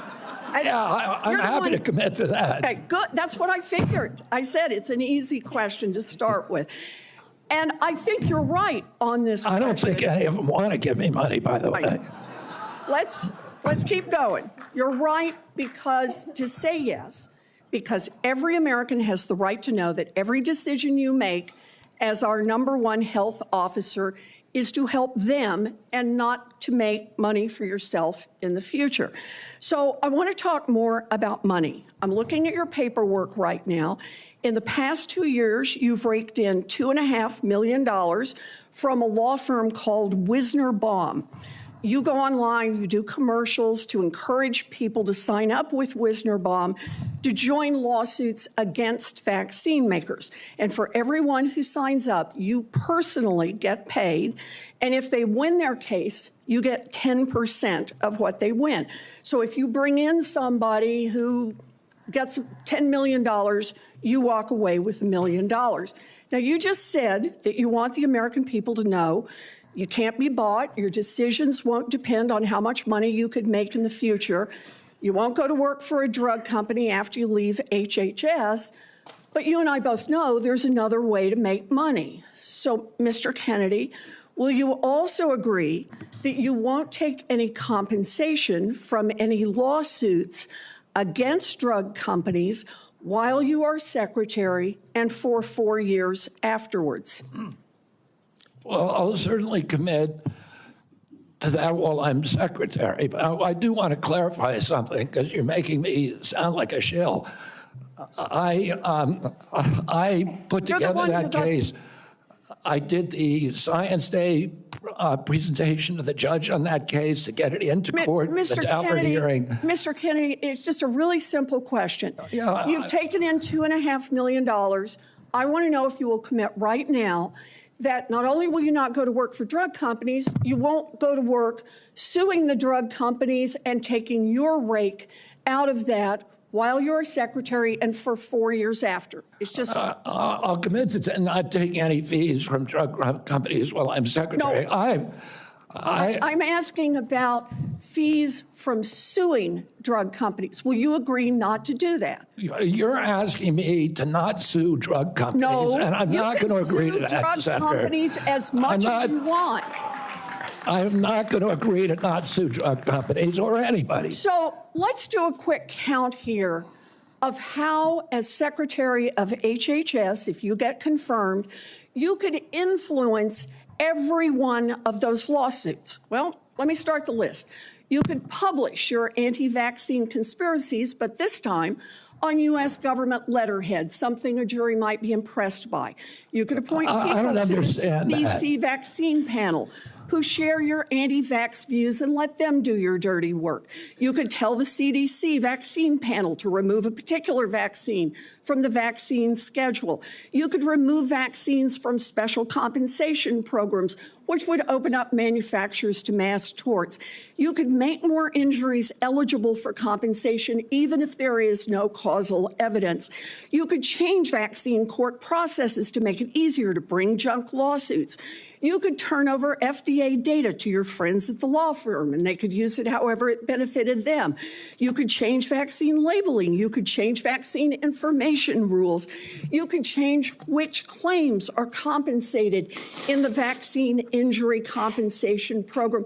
There's a lot of ways that you can influence those future lawsuits and pending lawsuits while you are Secretary of HHS, and I'm asking you to commit right now that you will not take a financial stake in every one of those lawsuits so that what you do as Secretary will also benefit you financially down the line. I'll comply with all the ethical guidelines. That's not the question. You and I, you have said You're asking me, Senator, you're asking me not to sue vaccine pharmaceutical companies. Yeah, you are. That's exactly what you're doing. Look, no one should be fooled here. As Secretary of HHS, Robert Kennedy will have the power to undercut vaccines and vaccine manufacturing across our country. And for all of his talk about follow the science and his promise that he won't interfere with those of us who want to vaccinate his kids, the bottom line is the same. Kennedy can kill off access to vaccines and make millions of dollars while he does it. Kids might die, but Robert Kennedy can keep cashing in. Senator, I support vaccines. I support the childhood schedule. I will do that. The only thing I want is good science, and that's it. How about then say you won't make money off what you do as Secretary of HHS? Before we go to Senator Tillis, I think it would be important for me to make it very clear that Mr. Kennedy has gone through the same Office of Government Ethics process as every single other nominee in the Finance Committee this year and in previous administrations. In addition to listing his assets, including the items that you've identified, he has signed an ethics letter that has been reviewed by the Office of Government Ethics concerning any possible conflict in light of its functions and the nominee's proposed duties. And we have a letter from the Office of Government Ethics that he hasn't complied completely with all applicable laws and regulations governing conflicts of interest. Mr. Chairman, point of information here. Have we had a single nominee come through who's made $2.5 million off suing one of the entities that it would be regulating and plans to keep getting a take of every lawsuit in the future? Have we had that before? I haven't reviewed the past documentation of every other nominee's financial interests, and so no. But I know that every single time we get a nominee, their financial interests are attacked. That's why we have the Office of Government Ethics. That's why they've reviewed everything that's in his record, and that's why he has even, I think, and I don't know that I want to ask him to get into it, but he has listed his assets and has gone through a discussion of the responsibilities under our ethics laws and is complied with all of those requirements. Senator Tillis. Thank you, Mr. Chairman. Mr. Kennedy, how's your morning going? So far, so good. Good. You came prepared. I'm glad that you did. You, I believe, addressed to my satisfaction a question about Title X and the president's priority with respect to Planned Parenthood. Can you just affirm that you are 100% behind the president's policy on Title X and the implementation? I'm 100% behind it, Senator. Thank you. You know, it's amazing to me that people, well, first off, you need to understand I was in a judiciary hearing this morning. It's very clear to me that some of these nominations are going to be shirts and skins.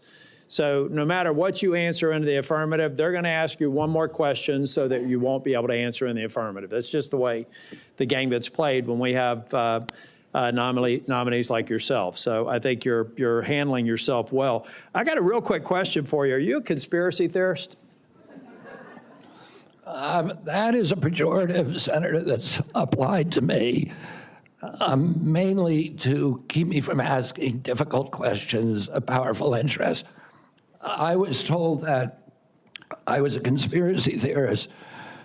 That label was applied to me because I said that the vaccines, the COVID vaccine, didn't prevent transmission and it wouldn't prevent infection, when the government was telling people, Americans, that it would. I was saying that because I was looking at the monkey studies in May of 2020. I was called a conspiracy. Now everybody admits it. I was called a conspiracy theorist because I said red dye caused cancer. And now FDA has acknowledged that and banned it. I was called a conspiracy theorist because I said fluoride lowered IQ. Last week, JAMA published a meta-review of 87 studies saying that there's a direct inverse correlation between IQ loss. All right, so I'm going to assume I could go on for about a week. So is there any one of them that you can say, you got me? That really was a conspiracy theory, or are you in a position to submit for the record? I think it'd just be helpful for every one of these narratives for you to submit that maybe for the record. You said something about SNAP lunch. I was in the State House in North Carolina before I came here, and anytime I'd go visit an elementary school, the first thing I would do is go to the trash cans in the cafeteria. And what we have now are kids that are not eating the food because the dictates of the federal government have made it something that they don't want. But they say, well, it's a healthy alternative. It has processed materials in it, and it's not particularly attractive to them. So they throw it away. Trash cans full of food that these kids didn't eat. So then what do? They go eat snacks, or they go eat or they drink a sugared drink. The SNAP program, everything you've said about the SNAP program, I agree with. I think that we should be very, very strict about that, and it's going to make some people uncomfortable in the food manufacturing segment, produce healthy foods that we can put in the SNAP program. That's the way to address it. But we also need to look at the school health program. I was PTA president 21, 22 years ago at my daughter's high school, and I feel like we've got these kids that need help. We've got to guide them through a process. Many of them are probably on Medicaid, and Medicaid's failing them. Everybody here says Medicaid is sacrosanct. Nobody's admitted that Medicaid is not producing positive health outcomes. Is that your problem with Medicaid right now? The program or the outcomes? Is the outcomes. We're spending $900 billion, and our people are getting sicker every single year. Yeah, so anybody and President who's Trump wants people to have it, Americans to have high-quality insurance. Anybody who's building a case for the status quo of Medicaid is by extension saying that they're happy with the outcomes. I think it's unacceptable. I do have a question for you on Project Warp Speed. We supported the CARES Act. We had 97 people in the U.S. Senate vote for it. Everybody here. There's only one member of Congress that voted against it, I believe. And Project Warp Speed had CDC, FDA, NIH, and BARDA very much in the mix. Now, some people think that you're going to come in here and insert yourself into those agencies in a way that's never been done before. Let's say that they're a part of a future Project Warp Speed. Is it your intent to go in and do something that's never been done before based on my staff's research and insert yourself in a discussion that the scientists are dealing with in those different agencies? No, Senator. What I want to do is, I'm not a scientist. I want to empower scientists. I want to make sure that science is unobstructed by vested or economic interests. That's good. Or by bad culture. And I'll just say about Operation Warp Speed, it was an extraordinary accomplishment, demonstration of leadership by President Trump. When he promoted Operation Warp Speed, he was looking at all of the different remedies, including vaccines. Therapeutics, everything. Therapeutic, ivermectin, hydroxychloroquine, famotidine, even chlorine dioxide. And he was not looking at shutting down our country for the year, forcing people to wear masks for a year, forcing all social distancing that did not have any scientific basis, which Dr. Fauci has now acknowledged. He said, we took it out of thin air. But all of those changed during the Biden administration. And it became very narrowly focused. We ended up with the worst, the highest death count of any country in the world. Mr. Chair, if I can just ask one final question, and I think it's a one-word answer. I've heard a lot of people complaining about health care delivery, Medicaid, on the other side of the dais here. Who's been responsible for health care policies over the last 4 years? The Biden administration. I mean, the president, the Biden, okay. Yeah. So that I'd like to have heard more of those in oversight hearings over the last 4 years. I haven't, but I'm glad that there's an acknowledgement that you're inheriting a problem that needs to be fixed.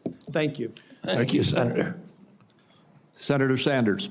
Thank you, Mr. Chairman. Mr. Kennedy, thanks for being with us. I very much like the slogan that you coined, Make America Healthy Again. And I strongly agree with that effort. Despite spending, as you indicated, 2 or 3 times as much per capita on healthcare as other nations, we have 85 million people who are uninsured, underinsured. We have all kinds of chronic illnesses. Our life expectancy is lower than other countries. And for working class people in this country, they are living 6, 7 years shorter lives than the top 1%. We got a problem, okay? And I'm going to suggest some ideas that I think can remedy that. Last year, the insurance industry in this country made over $70 billion, while at the same time, 85 million Americans are uninsured or underinsured. Do you agree with me that the United States should join every other major country on earth and guarantee health care to all people as a human right? Yes? No? Senator, I can't give you a yes or no answer to that question. Health care a human right? Is health care a human right? In the way that free speech is a human right? Yeah. I would say it's different because with free speech doesn't cost anybody anything, but in healthcare, if you smoke cigarettes for 20 years and you get cancer, you are now taking from the pool. Well, and so are you guaranteed the same right, or is there also a duty? I'm sorry. I'd love to talk for an hour with you. We got a few minutes left here. All right. Every other country on earth says healthcare, whether you're poor or rich, young or old, is a human right. I'm not hearing you say that. All right. You've talked about the drug companies, and maybe we agree on this one. As you all know, despite the drug companies making over $100 billion in profits, paying CEOs outrageous compensation packages, we, in some cases, pay 10 times more for the same drug. Will you support legislation that I will introduce which says that in America we should not be paying a nickel more for prescription drugs than people around the rest of the world? Yes, no? To equalize it? Not to equalize it, that we should not be paying more than other countries for the same damn drug. President Trump has asked me, in fact, I had a meeting with President Trump a week ago where we showed him the charts. He knows the charts. We're paying 10 times more from Europe. That's right. And are you going to commit to us that you will end that absurdity? I think in principle we can. We should end that disparity. Good. Okay. That's great. All right. I happen to believe that climate change is real, it's an existential threat, and it is a healthcare issue. Donald Trump thinks that it is a hoax originating in China. Question is, in your judgment, is climate change a hoax or is it real, causing devastating problems? President Trump and I, from the beginning, from our first meeting, agreed to disagree on that issue. I believe climate change is existential. My job is to make Americans healthy again. All right, you believe that, you disagree with Trump, you don't think climate change is a hoax, is what I'm hearing. My job here is to make Americans healthy. I'm just asking you that, Mr. Kennedy, not a trick question. I answered your question, Senator Sanders. Okay, you disagree with the president on that. I answered your question. Okay. I'm going to pick up on a point that Senator Hassan made. Look, there is no question that abortion is a divisive issue in this country. I would say a majority of the people are pro-choice. There's a strong minority who are pro-life. A year and a half ago, you went to New Hampshire, running for president, gave a speech, and you talked about government should not tell a woman what she can do with her own body. That's her choice. Now, I think everybody on that side is pro-life. I think everybody here is pro-choice. I have never seen any major politician flip on that issue quite as quickly as you did when Trump asked you to become HHS secretary.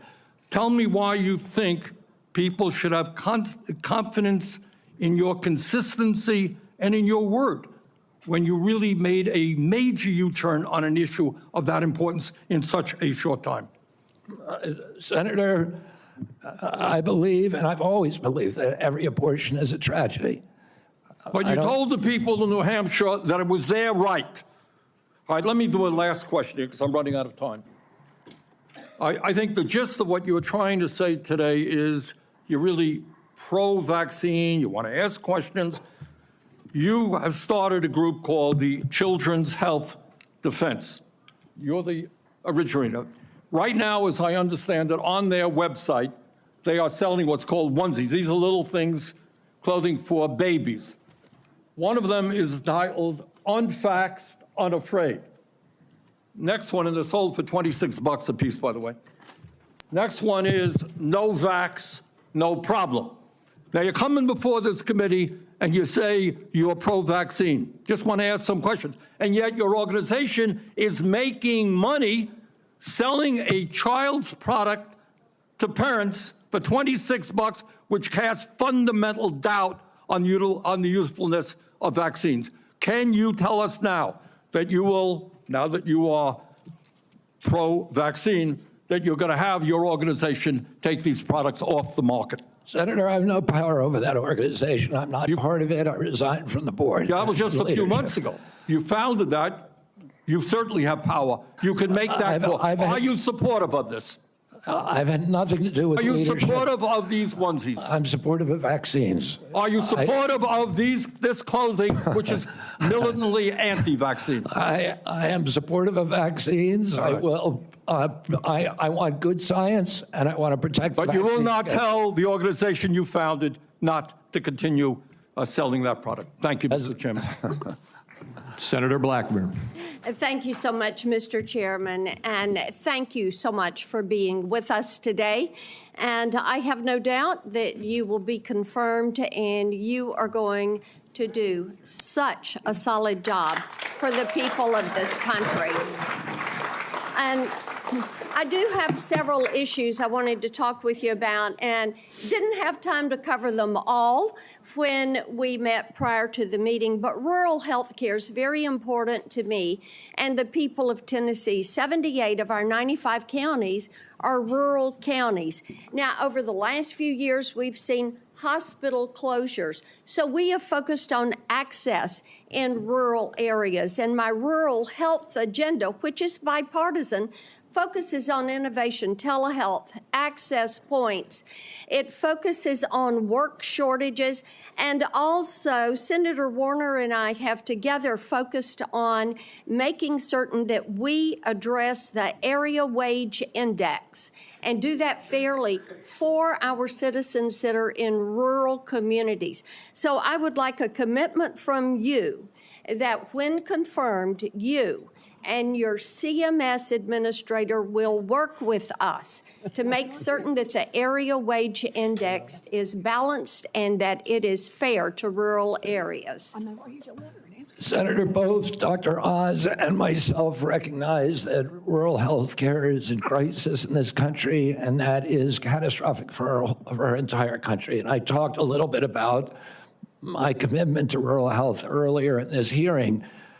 The regional price points, as you know, are set by Congress and not by HHS. I will certainly, and I know Dr. Oz will certainly work with you to make them sensible. We look forward to that. Also, you and I, before you came forward as the secretary, the nominee, we had talked in years past about over-medicating youth and concerns over that. And I was looking at a report from TennCare, which is our Medicaid program in Tennessee. And I was concerned when I saw a number that TennCare had spent $90 million in 2024 alone on ADHD. This was 417,000 of our children. And $90 million. To me, that is heartbreaking, what is happening there. So how will you prioritize oversight of prescribing practices while promoting alternative solutions such as counseling, behavioral therapies, community-based interventions for our youth? Exactly, and that's the solution. 15% of American youth are now on Adderall or some other ADHD medication. Even higher percentages are on SSRIs and benzos. We are not just over-medicating our children, we're over-medicating our entire population. Half the pharmaceutical drugs on earth are now sold here. 70% of the profits from pharmaceutical companies are from the United States, even though we only have 4.2% of the world's population. Not only that, but a recent study by Cochrane Collaboration founder Peter Ghosh found that pharmaceutical drugs are the third largest cause of death in our country after heart attacks and cancers. Oh, they're not making us healthier. We need community health initiatives. We need access to treatment. We need exercise. We need better food. Okay, let me talk to you about one of those access points in treatment. And this highlights a problem we have in the federal Medicaid law. Since Medicaid's enactment, states have been prohibited from using Medicaid funds for care provided by institutions for mental disease. We refer to them as IMDs. These are psychiatric hospitals, residential treatment facilities with more than 16 beds. This is a discriminatory exclusion, and it denies payment for medically necessary care based on the illness that is being treated, and it has perpetuated unequal coverage in mental health care. So if you're confirmed, when you're confirmed, will you commit to working with me on repealing this discriminatory exclusion and ensuring equal access to mental health care for Medicaid beneficiaries? Yes, Senator. Thank you so much. I've got a question on PBM reform, one on artificial intelligence in healthcare. In the interest of time, I will yield back. I look forward to seeing you help make us healthy again. Thank you, Senator.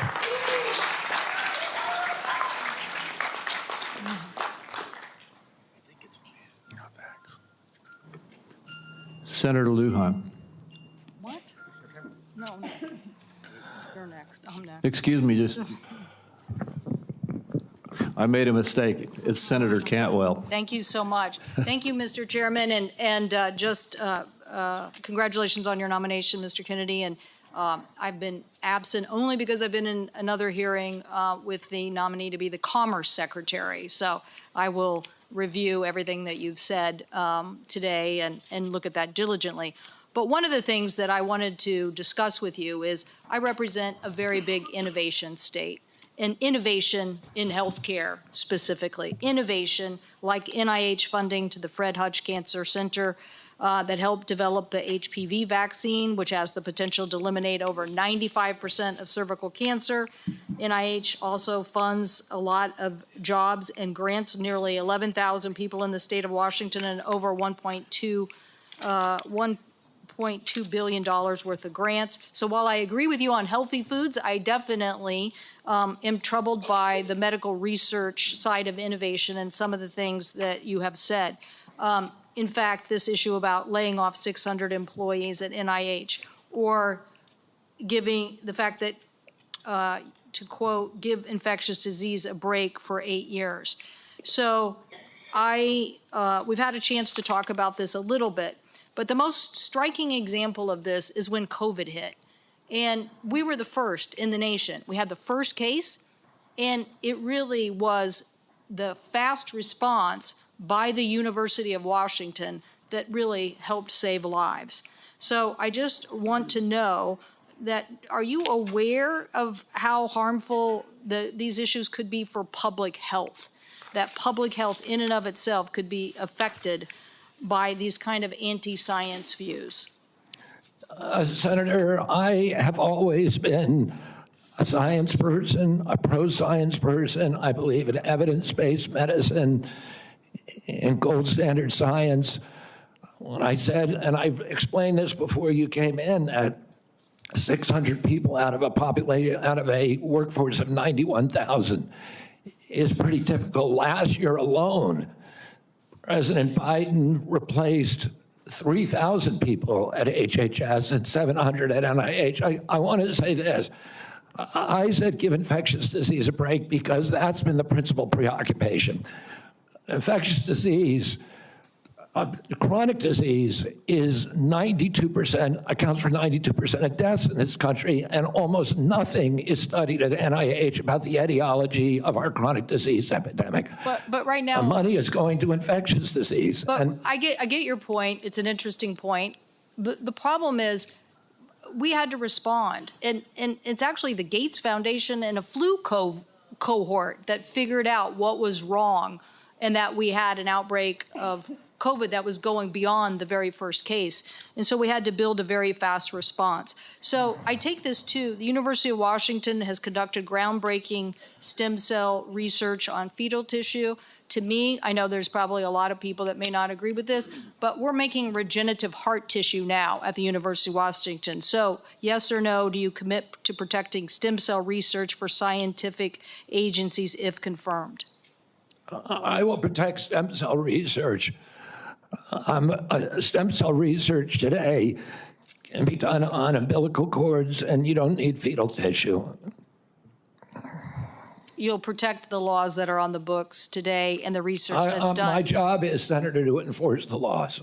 Okay, So I want to move to PBMs because PBMs are driving up drug prices. And one of the biggest things that we need to do here, I think, in a new administration is get a handle on everything that is driving up prices and lower them. The report found that PBMs generated $1.4 billion from spread pricing. That is where they are able to basically set the price, not reimburse pharmacies, and then pocket the rest. We've had bipartisan legislation in several different committees now to get at this. What do you think the solution is? Oh, I think one of the really notable achievements of this panel was the PBM legislation that they put together in a bipartisan way. I haven't met a single senator, well, actually one only, but of the 60-odd senators that I talked to, all of them talked about PBMs and how important it was. And President Trump, during his first administration, pushed through a law to give transparency to PBMs. It got overruled during the Biden administration. Luckily, this panel is resuscitating that. President Trump is absolutely committed to fixing the PBMs. My time is running out, so I just want to clarify. You believe that we should pass these laws that now have been proposed in the Senate? I haven't read the entire law, so I don't know, but I think that we need to reform the PBMs. I think we need to get rid of all of these vested interests that are draining money from the system. Okay, somebody suggested, though, that you thought you should convene the PBMs and talk to them about some sort of self-regulation. So I am trying to distinguish between these people who basically are doing illegal activities and ripping off, really they're creating pharmacy deserts in my state. So I'm asking you whether you believe that we have to legislate in this area. Again, I'm not being evasive. I just don't know exactly what the law says. I met with the PBMs. I met with pharma. My job is to meet with all the stakeholders. I've been meeting with stakeholders for 40 years. People I was suing, you want to hear from the other side. Well, that doesn't mean I would let the PBMs write their own ticket. I think I support the efforts of this committee to come up with bipartisan legislation. President Trump wants to get the excess profits away from the PBMs and send it back to primary care, to patients in this country, to high-quality health care. I'll ask you for the record, since my time's expired, to look at the legislation that came out of the Commerce Committee that defines the legal activities that they are doing to drive up prices, and get us an answer for the record. Thank you, Mr. Chairman. In principle, I support that legislation. Thank you. And let me just tell you the list as we have to move forward to the ending here. Senator Lujan will be next, followed by Senator Marshall, Senator Warnock, Senator Smith, Senator Young, and Senator Welch. And let me say again, Mr. Chairman, this is a matter of such importance. A number of my colleagues would like a second round, and I think it would be important to offer, say, a modest amount of additional time to get into this on both sides. I know I have some questions, but I want my colleagues to have the opportunity to raise their concerns as well. Well, I've said, as I have indicated to you, Senator Wyden, I'm not going to do a second round. I have been very generous with the senators. I think almost every single senator has had 7 minutes at least. And I will give you a second, as is our practice between the two of us. I'll then divide my time up with my colleagues. Okay, you are welcome to do that. Thank you. Senator Lujan. Thank you, Mr. Chairman. Mr. Kennedy, when we met, you stated to me that it is not your goal to take away programs that work for Americans. Do you stand by that statement? Yes, Senator. Mr. Kennedy, do you know how many Americans rely on Medicaid? It's about 72 million plus the 7 million kids who are on chips. Appreciate that, 72 million. Yes or no, is it important that expectant mothers and newborns have access to health coverage? Is it important that expectant mothers and newborns have access to health coverage? Absolutely, Senator. Mr. Kennedy, do you know how many babies born in this country are covered through Medicaid? I would guess I don't know the answer. I would guess about that is in 30 million. I have it, Mr. Kennedy. About 41% or 1.4 million babies births are financed by Medicaid, according to the National Center for Health Statistics. Yes or no, do you believe that Medicaid is a critical program? I believe that Medicaid is a critical program, but that it's not working as well as it ought to be. And President Trump has asked me to make it work better, that most Americans are not happy with it, that the premiums are too high, the deductibles are too high, and everybody's getting sicker. Too much money is going to the insurance industry. I have a series of yes or no questions. They're pretty simple. Because you heard we're not going to get a second round of questions, I ask for your indulgence to be able to get through them yes or no. In New Mexico, as you know, Medicaid is often measured state by state. It might surprise you if you look at some of those surveys. In New Mexico, the response was 90% of New Mexicans on Medicaid report satisfaction getting care, 80% getting specialist care, 85% getting urgent care, 95% ease of filings out of focus. Not to pick on any one of my colleagues, but in Louisiana, 86% of people on Medicaid are satisfied with their interactions. 83% are satisfied getting care. 85% are satisfied getting specialized care. 82% getting urgent care. I can go on state by state, but we don't have the time today. Yes or no, do you support cutting Medicaid or reducing, and especially in an area where you and I spoke about with the federal investment in Medicaid, which is known as FMAP? President Trump has not told me that he wants to cut Medicaid. He's told me to make it better. Do you support cutting, yes or no? Let me ask you this way, since it's only about President Trump. I support making it better, Senator. If President Trump asks you to cut Medicaid, will you do it? Oh, it's not up to me to cut Medicaid. It would be up to Congress. Oh, and you don't I'm going to work. I'm going to work. Mr. Kennedy, you don't want to answer? I'll move on. Do you know how many states will end? Mr. Chairman, if I may pause my time. So I understand that people are getting asked to leave if they stand up with signs, but there's a lot of other as well, Mr. Chairman. So it needs to be extended to everyone. As Mr. Kennedy said, we should respect each other when we have a difference of opinion. We're just trying to do our jobs here and trying to ask questions. That's all. And that's all I'm doing with Mr. Kennedy, folks. So I just hope that we can Senator Lujan, you are right, and I ask the audience to please be respectful. Thank you, Mr. Chairman. I appreciate that very much. Mr. Kennedy, do you know how many states will end their Medicaid expansion if the federal share of Medicaid drops? Well, there's 40 states that have signed on to the expansion. So, it's a smaller number. So it's 9 states would quickly have to end their expansion because of the laws that they have. That's about 4 million folks across the country. And in New Mexico, Iowa, and Idaho, they have triggers that it would immediately have to go into effect if, in fact, that gets cut. The reason I'm asking those questions is there's been a lot of chatter and conversations around Medicaid. Now, I agree we can always do better, and we must be doing better in America.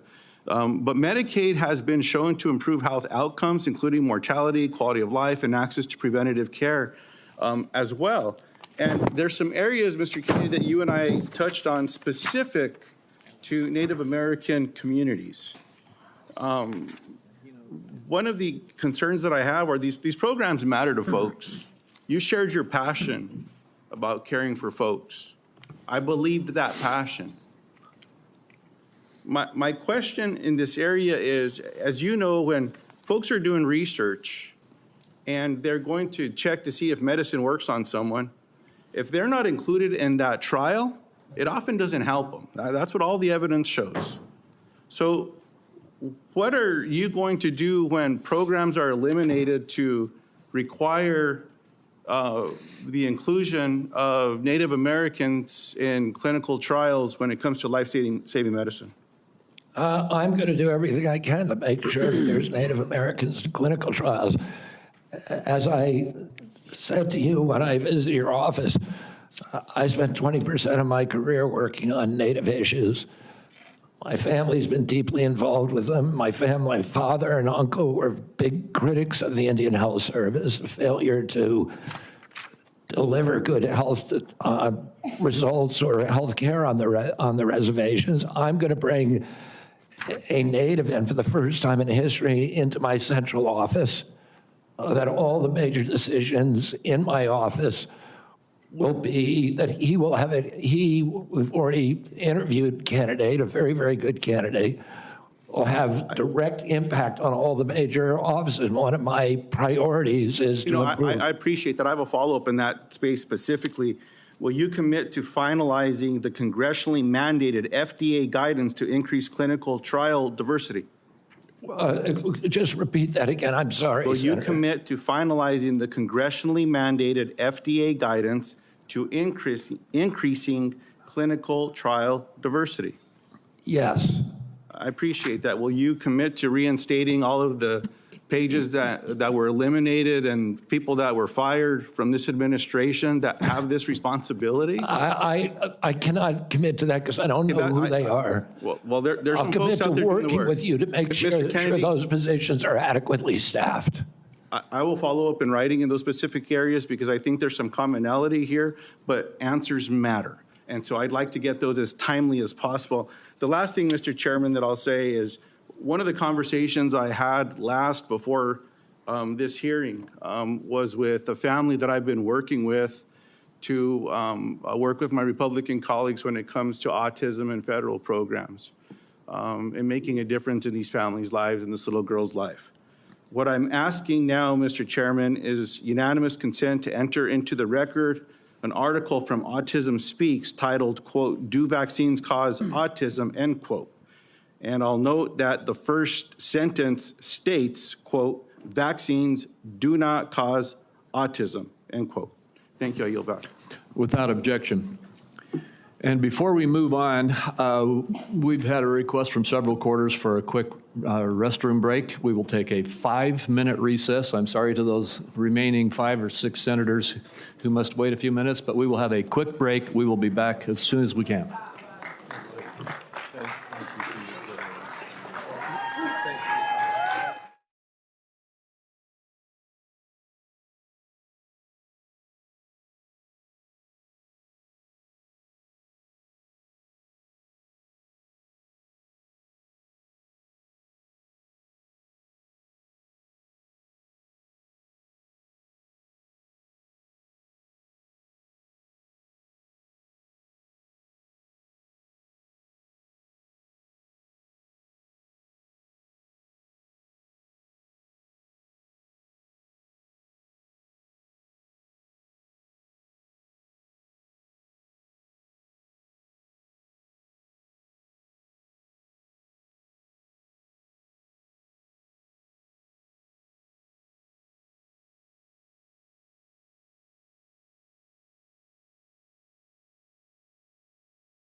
This committee will continue and come out of recess and go back into session.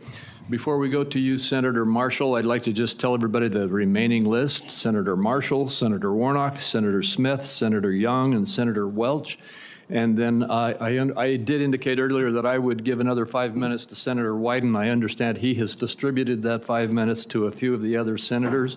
So we will have a few more quick questions, and then we will proceed. And I would like to thank the audience again. I know we had a couple of outbursts earlier, but I want to thank the audience for being respectful and encourage the audience to continue to be respectful as we conclude the hearing.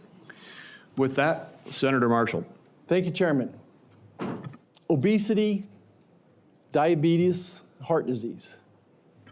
Obesity, diabetes, heart disease account for probably 80% of health challenges in America. You know how many times I heard my friends across the aisle mention any three of those? I don't know if we've lost the forest for the trees here. Vaccine is a critical issue. I understand that. I don't see how Mr. Kennedy's position could be any more clear that he's going to support the vaccines, he's going to support the science and empowerment to parents and their doctors to make these choices. 60% of Americans have a chronic disease, that there's an epidemic of chronic diseases across the country. And this Make America Healthy Again movement is palpable to me. It started on the campaign trail in 2020 when moms I'd never met, that never involved in the political process, came up to me and said, look, I want to make these choices about my children with my doctor, not the federal government. That it's a very real thing. Moms, dads, grandparents across the country grab me and say, look, why do 20% of our children now, why are they on a prescription drug? So, Mr. Kennedy, what is your prescription to help make America healthy again? What's your vision? What does that look like to you? Thank you, Senator Marshall. We're having epidemics of all these chronic illnesses, autoimmune diseases, neurological diseases, allergic diseases, obesity. When my uncle was president, 3% of Americans were obese. Today, 74% of Americans are obese or overweight. No other country has anything like this. In Japan, the obesity rate is still 3%. And epidemics are not caused by genes. Genes may provide the vulnerability, but you need an environmental toxin. Something is poisoning the American people. And we know that the primary culprits are changing food supply, the switch to highly chemical intensive processed foods. We have 10,000 ingredients in our country, in our foods. The Europeans have only 400. If you buy a McDonald's French fries in our country, there's 11 ingredients, my understanding. In Europe, there's only 3. If you buy Fruit Loops in our country, they're loaded with food dyes, with yellow dye, red dye, blue dye, and many other ingredients. The same company makes the same product with different ingredients for Canada and Europe. And at age, we don't have good science on all these things.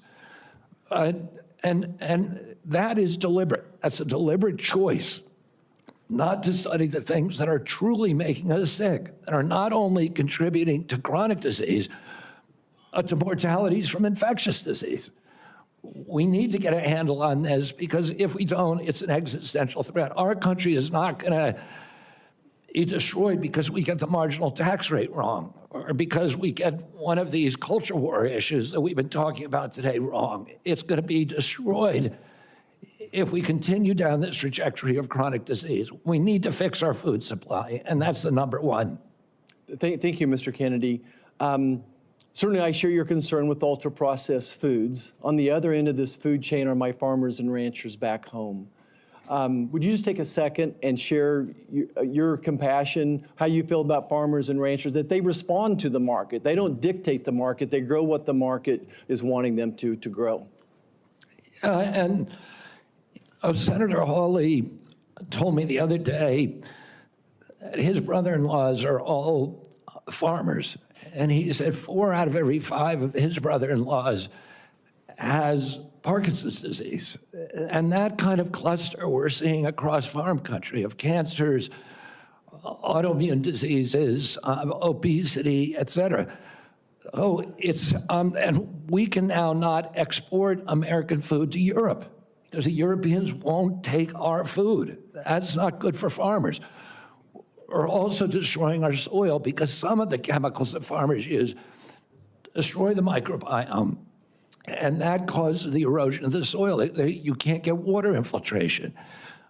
Water pools up and it washes the soil off. Agronomists now estimate that we only have, if we continue doing these processes, only 60 harvests left before our soil is gone. So farmers are using seeds and chemicals that are, over the long term, are costing them and us. And what we need to do is we need to support the farmers. We need the farmers as partners if we're going to make them work. And I don't want a single farmer to go out of business under our watch. I don't regulate farms. If I'm privileged to be confirmed, I'm not regulating farms. That's under USDA. But I want to partner with all of my decisions with USDA and with the farm community to make sure that we don't lose more farmers in this country, but that we also transition. We offer and incentivize transitions to regenerative agriculture, to no-till agriculture, and to less chemically intensive. And by the way, I've also met with the chemical industry and the fertilizer and herbicide companies, and they want to do the same thing. Oh, and I think we're on the trajectory to do that, and we need to incentivize initiatives to accelerate that trajectory. Mr. Chairman, if I could, the great news is that my farmers in Kansas are selling products to Europe, that today's regenerative practices, soil health, all those things are priorities for Kansas farmers. Many of us are doing many of those things already. We just need it to be more widespread. If I could just wrap up my remarks, though, is that, again, going back to the big picture here, 60% of Americans have a chronic disease. Mr. Kennedy, I believe for such a time as this that you're not just one of 300 million people. I think that you are the person to lead HHS to make America healthy again, that God has a divine purpose for you, and I look forward to your confirmation and working with you to make America healthy again. Thank you, Senator. Thank you. Senator Warnock. Thank you so much, Chairman Crapo and Ranking Member Wyden. It's great to be here. Mr. Kennedy, welcome. Welcome to you and to your family. Thank you for meeting with me a few days ago. I'd like to follow up, if I might, with some of the issues that we discussed in my office. I want to talk to you first about the CDC, or the Centers for Disease Control and Prevention. I'm proud of the work that the CDC does, proud that it's located in Georgia with more than 10,000 employees in my state. If confirmed, you would be the cabinet secretary over the CDC. Representing HHS, it's about 29% of the federal budget. CDC is a part of that. Do you agree that the CDC's work is critical to Georgia, critical for our country, and the health of the entire world? Yes, Senator. Senator Isaacson, my Republican predecessor, would have agreed with that. Bless his memory. He was a fierce advocate for the CDC, as am I. The CDC is an agency filled with hard-working, dedicated public health servants. They wake up every single day working to keep us safe. I think we don't think often enough about their work, because it's easy not to celebrate the folks who are protecting you from that which doesn't appear because of the work that they're doing. So grateful for the work that the CDC employees do. Some of them are members of my church. I saw that deep commitment firsthand when I visited the CDC just last summer. Mr. Kennedy, you have compared the CDC's work to Nazi death camps. You've compared it to sexual abusers in the Catholic Church. You've also said that many of them belong, this is a direct quote, many of them belong in jail.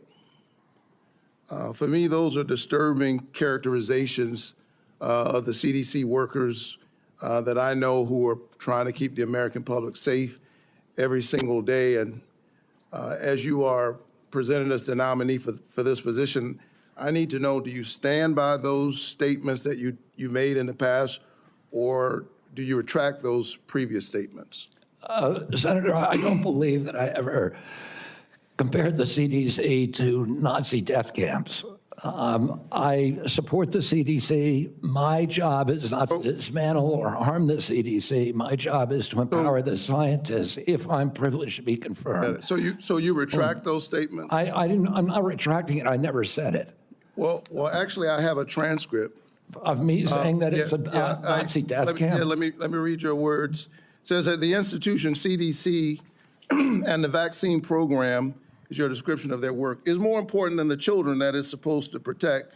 And you know, it's the same reason we had a pedophile scandal in the Catholic Church. It's because people were able to convince themselves that the institution of the church was more important than these little boys and girls who were being raped. That's pretty provocative language. You said in another statement to me, this is like Nazi death camp. I mean, let me finish. I'm just reading your words. I mean, what happened to these kids? 1 in 31 boys in this country, their minds are being robbed from them. Yeah, I was not comparing the CDC to Nazi death camps. I was comparing the injury rate to our children to other atrocities. And I wouldn't compare, of course, the CDC to Nazi death camps to the extent that any statement that I made has been interpreted that way. Yeah, I don't agree with that. In 2003, the United States Congress Government Oversight Committee ended an over a year investigation of the CDC and used almost that same language. They said that the CDC, just one division, one branch, the Immunization Safety Office, had put institutional self-interest and pharmaceutical profits ahead of the welfare and the health of American children. So that was a conclusion by Congress. And I repeated that. I'm asking you because you're the nominee for HHS. It sounds like you stand by those statements.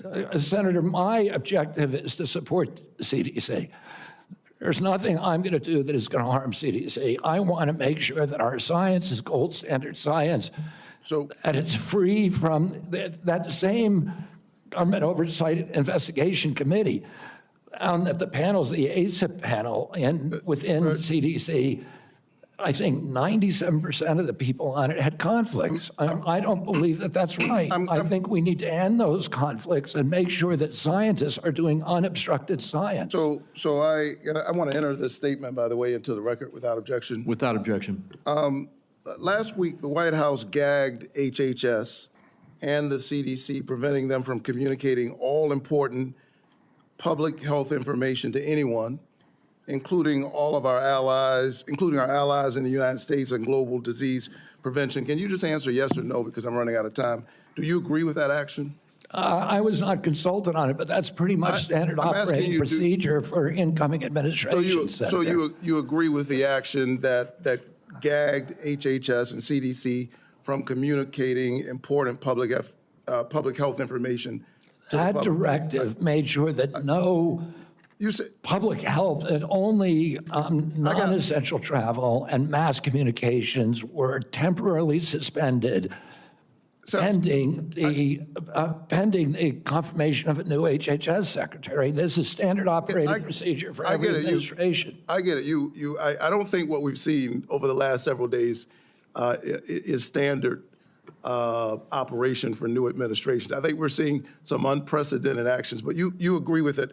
Last night, members of the CDC, along with other federal employees, were actually invited to resign, these buyouts. And I got text messages and folks I know work from the CDC, for the CDC, that do this important work, who got that note. And it's really important because my experience is that when you send out that kind of note, the folks who resign are the folks who you least likely want to see resign. They got other options. They're gifted folks. They got a lot of expertise. They have options. A lot of them are doing this work because of their patriotism, because of their commitment. Do you agree with the buyouts that were presented to CDC employees just last night? I agree. At the vast majority of the scientists and experts at CDC are patriots and good government servants. Can you tell me yes or no? I don't think anybody's going to resign who's committed to making America healthy again. Can you just answer yes? Okay, you agree with the buyouts. In our meeting, I asked you to confirm your support for the Affordable Care Act. You also mentioned that you and President Trump want to fix the ACA by making premiums more affordable. Can you answer me yes or no, as I don't have a lot of time? Did you know that tax credits that help families afford health insurance and save Georgians an average of $531 per month per person are set to expire at the end of the year? Did you know that? I do. We need to move on. Do you support Congress extending these tax credits so that Americans can continue to afford health care? Congress has to make its own decisions about that. My instructions from President Chairman, Trump you're saying I'm running out of time, but I'm having a lot of trouble getting the witness to answer yes or no to a yes or no question. Well, and I've got one more question. You're almost at 9 minutes, sir. Well, I need him to answer yes or no. Yes or no? Do you I'm not going support? to answer yes or no to a question that's not susceptible to an honest yes or no answer. Okay, I can't we get an need to answer. move on.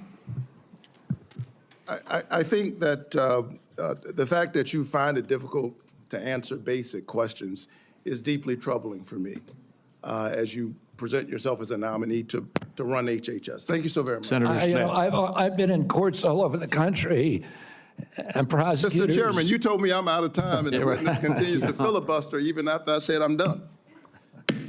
Senator Smith. Mr. Chair, thank you. Thank you, Mr. Chair and Ranking Member, and welcome, Mr. Kennedy. So, Mr. Kennedy, I don't have a question for you on abortion.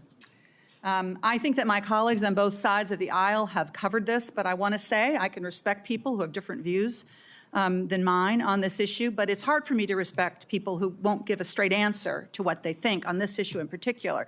Mr. Chair, I just want to note that I understand that anti-choice advocates have said that in these hearings they were looking to hear Mr. Kennedy provide some reassurance that he is on their side, and I'm not hearing that.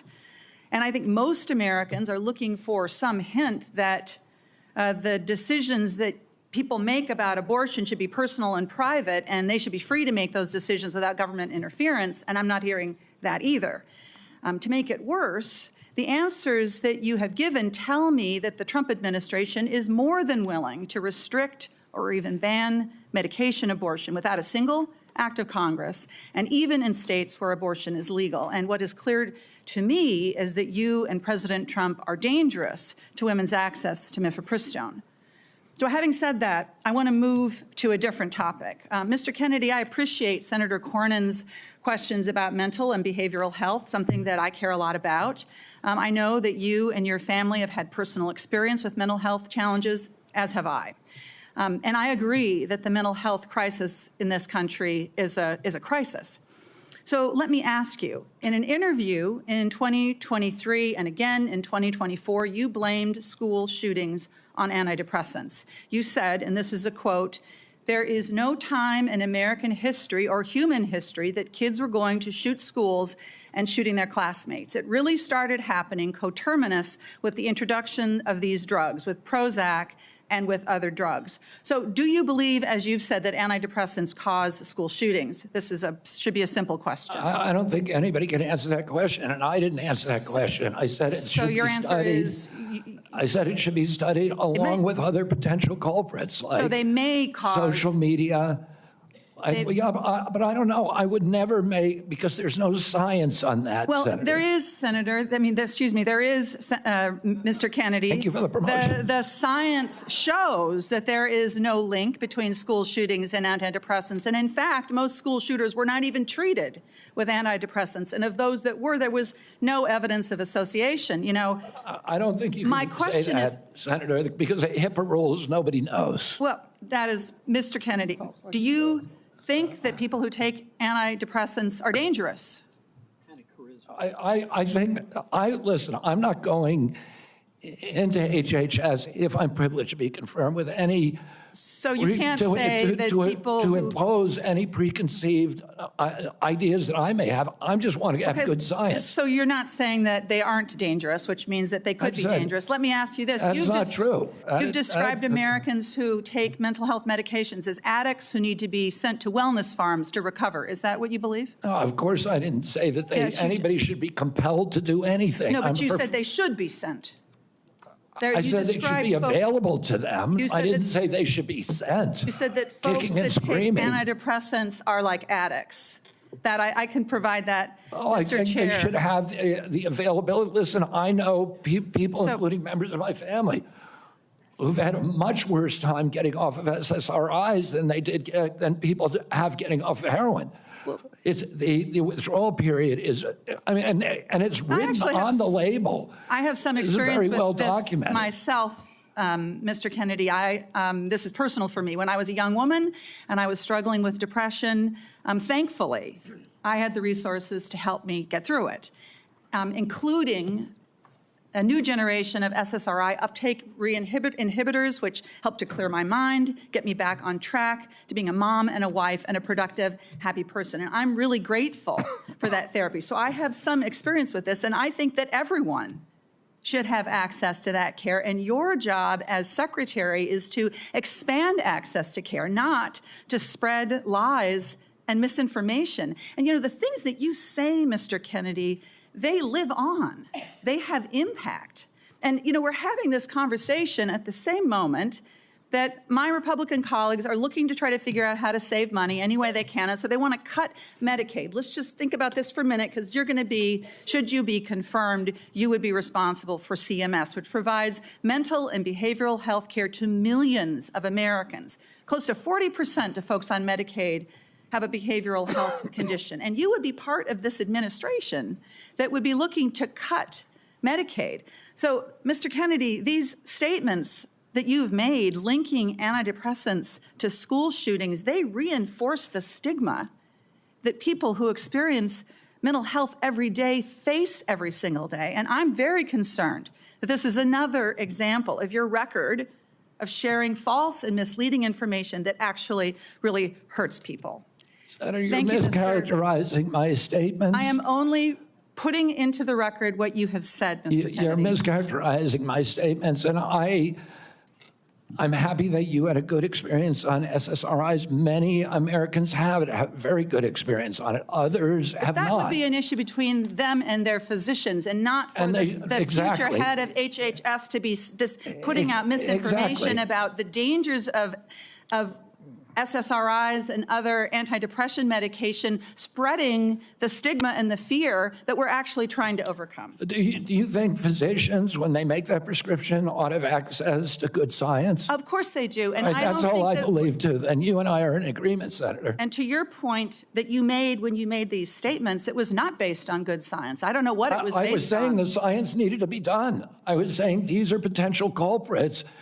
We're coterminous, and I named other things. I said video games. I said social media. I said SSRIs. SSRIs have a black box warning of suicidal, homicidal behavior. Mr. Chair, I will submit to the chair the information that I have about what Mr. Kennedy has said, linking antidepressants to school shootings. Thank you. Senator Young. Thank you, Mr. Chairman. Good to see you, Mr. Kennedy.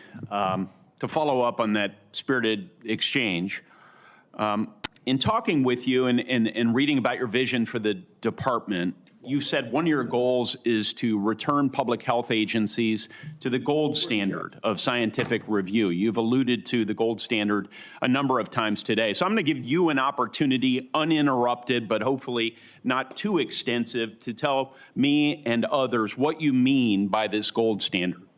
The gold standard means real scientific research with replication of studies, which very rarely happens now at NIH. We should be giving at least 20% of the NIH budgets to replication. We should make sure that all the science is published with the raw data. We should make sure that the peer reviews are also published. And I'll give you a quick example. 20 years ago, NIH scientists did a study on Alzheimer's, which they said it was caused by amyloid plaque. After that, NIH shut down studies of any other hypothesis. 20 years later, we now know that those studies were fraudulent. NIH has funded 800 studies on a fraudulent hypothesis, and we've lost 20 years in figuring out how to a cure for Alzheimer's. And that's just one example. I could give you hundreds. We need to end that. We need to end the old boy system. We need to have replicatable science and be completely transparent about raw data.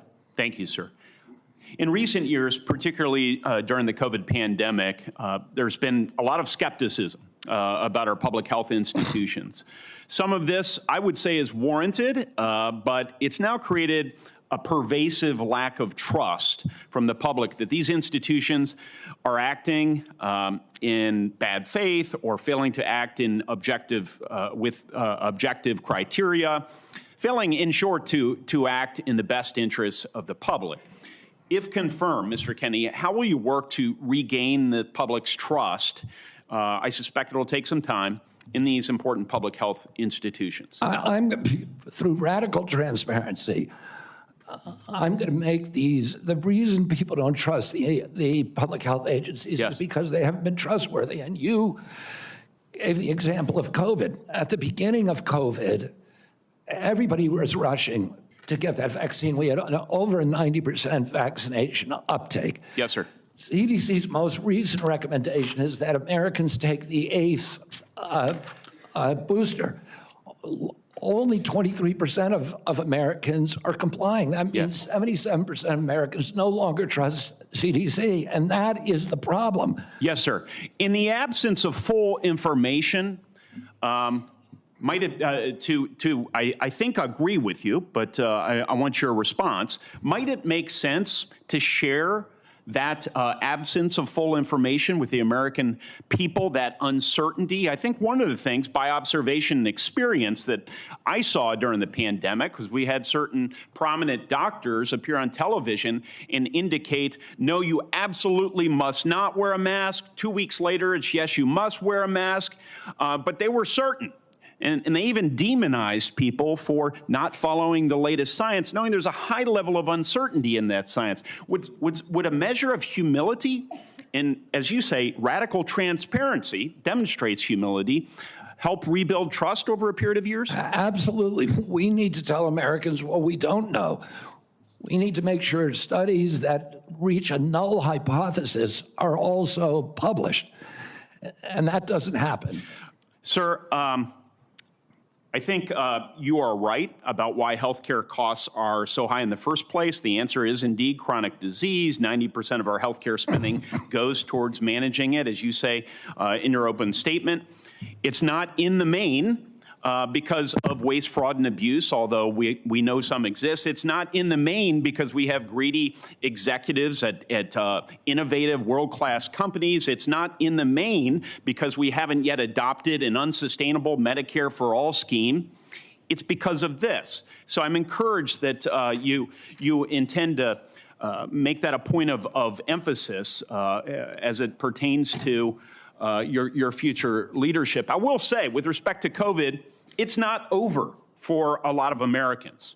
It's not over. I know the mission accomplished banner was convenient for the last administration, but as we continue to navigate the ongoing impacts of the COVID pandemic, we have many individuals here in the United States and around the world who are suffering from long-term health effects that significantly impact their quality of life, work, and daily activities, and they've been largely ignored.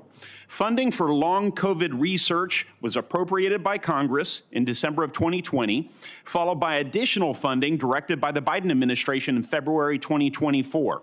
Patient groups and industry publications have criticized the slow pace of clinical trial design and enrollment. If confirmed, will you collaborate with healthcare providers, researchers, and effective communities to better understand and mitigate long COVID's impact? Yes or no, please? Absolutely, Senator. There's 16 million Americans. Will you commit to prioritizing long COVID research and integrate this work into broader healthcare policies? Yes or no, please? Yes. Patient groups, experts, and industry publications have raised concerns around existing long COVID funding being spent on observational research. In particular, criticism was directed towards recover funding being used to duplicate existing findings instead of funding trials for potential treatments or diagnostics. If confirmed, Mr. Kennedy, will you work with Congress so that going forward, long COVID funding will be directed primarily towards trial or novel research directions and not replicating existing observational research? Yes or no? Absolutely, Senator, with enthusiasm. Thank you so much. If confirmed, how will you create a balance between your personal priorities of chronic disease and healthy lifestyle and the ongoing critical work of the department in areas that are focused on incentivizing and advancing innovation in modern medicine and pharmaceutical discovery? I think innovation is going to be the key to public health. And we have a unique opportunity now in history because of AI, because of telemedicine, and because of the quality of people that are now coming to HHS to actually save public health. But it's all going to rely on innovation, and I don't want to do anything that inhibits or impairs the pace of innovation.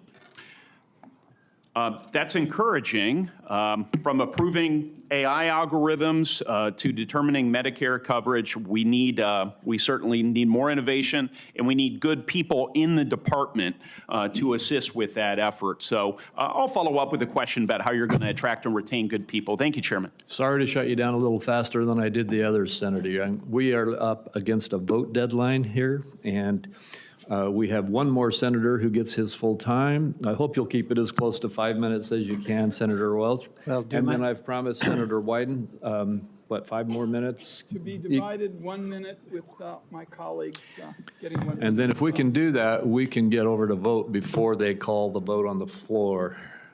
Thank you very much. Thank you, Mr. Kennedy. And as you know, I'm have great reverence for your family from Massachusetts. When I got out of college, I was in the first class of Robert Kennedy Fellows, the memorial created by your family to honor the service of your father. I do community organizing in the west side of Chicago.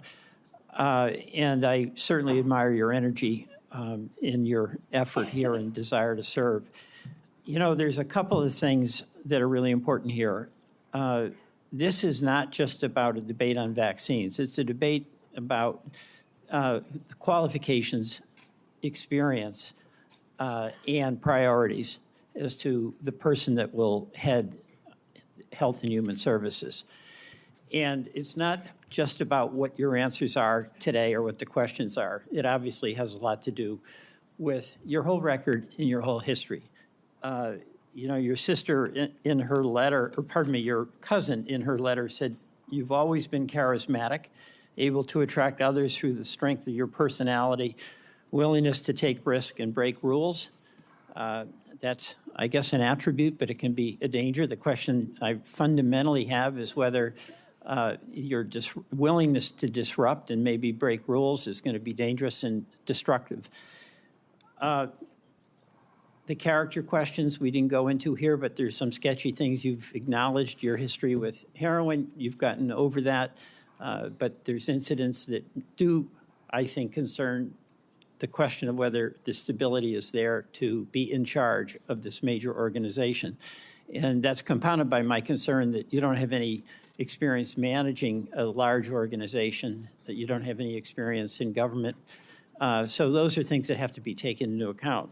But the issue for me is also priorities. A lot of your engagement in health has been on vaccines, big important issue. You actually disagreed, as I understand it, with President Trump about Operation Warp Speed. I think President Trump deserves a lot of credit for Operation Warp Speed. He knew we had to get a vaccine. And these other issues about a mask and whether you should wear it, whether when you got your groceries, the bag had to be left outside, remember that in the very beginning? Those are incidental to the core question that the president believed we had to have a vaccine. And you contested that. That worries me. That really deeply worries me. The other questions, Senator Cassidy asked you some questions about our healthcare system. I happen to believe that our healthcare system is profoundly broken. And it's not just about the chronic illnesses. That's about our diet, that's about our exercise. But we are getting premium increases in Vermont of 20% a year, 25% a year. And it's busting the bank for taxpayers. It's busting the bank for our wonderful Vermont employers who care about having health insurance that they can provide to their employees. Senator Cassidy asked you a couple of questions about how you would reform Medicaid, and I didn't hear an answer. You mentioned that you thought Medicare Advantage was good. You have a good plan. No focus on what an incredible ripoff was reported in the Wall Street Journal by United Healthcare, which was marketing Medicare Advantage and then paying doctors and nurses where they had assignments essentially to diagnose illnesses that didn't exist. So they made billions and billions of dollars. And I've seen nothing coming out of the Trump administration, and I've seen nothing coming out of your advocacy that is going after what is a rampant abuse by the insurance companies and overcharging people and not doing the job. And by the way, the United Healthcare people, when they did that, they overdiagnosed. When the person really got sick, they dumped them. They dumped them. Go to the nursing home on your own. That's a broken healthcare system. We spend the most and get the least. And I think there should be collective anger about this on both sides because all of our people are dependent on that healthcare system. And you're going to be working for a president who's on a lawless rampage right now, okay? He has done something reckless with the pardons to these cop beaters. I'm appalled by that. But that's just reckless. That's not illegal. He's impounded money. So right now, the Medicaid website went down. He's impounded money. So the community health centers that Senator Warner was talking about are up in the air as to what they can do. Do you believe that a president can impound money that has been appropriated by Congress? Senator, let me answer the question about Medicare first. I have never defended that program or the rapacious behavior by insurance companies or the PBMs. I understand that's a huge problem. And all right, I don't have time. We've got to get over to vote. So we can do this. But you've asked me 5 questions. You got to give me a chance to answer one of them. Please be brief. Yeah, I brought in, if I get confirmed, I've already appointed a general counsel. The first time in history, he's a former prosecutor who prosecuted the biggest Medicare fraud in the case in the state of West Virginia. I brought in a prosecutor for that job instead of a bureaucrat, precisely to address the important issues that you raised here. The only reason I didn't talk about these before is because I wasn't asked about them. What about, I agree with you 100%. Right, what about impounding, a president impounding money that, among other things, goes to health care? And you're saying that that's illegal? That's correct. Well, my job is to uphold the Constitution. I'm going to take an oath to uphold the Constitution, and I will administer the law and uphold the Constitution.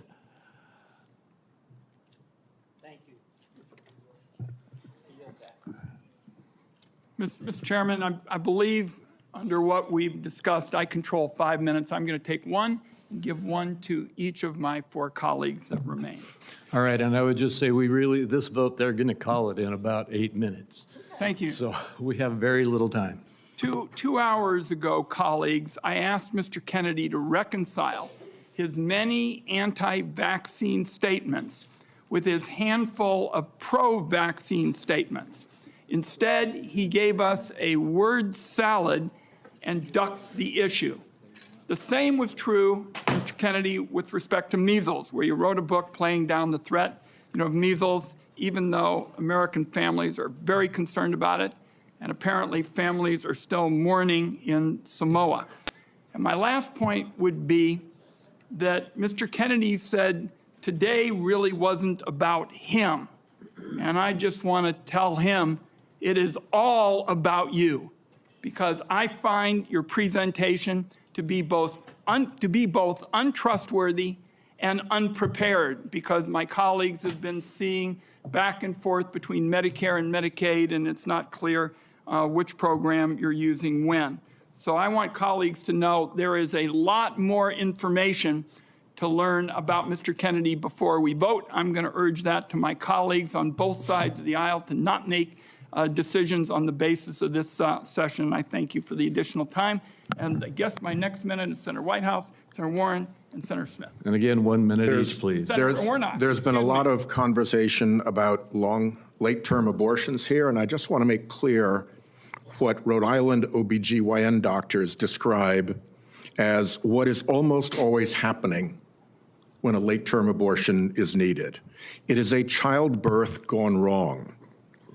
The family has painted the room, it has bought the crib, maybe even decided on the baby's name, and has gone to the hospital to welcome the new baby into their family in what is supposed to be a happy event. And then things went wrong. Then the alarms started pinging. The lights started flashing. The medical professionals started rushing in. And the question became, who lives and who dies? The mom's life is often at risk, and she may have other children she needs to care for. The baby's life may be at risk, and one or both may die.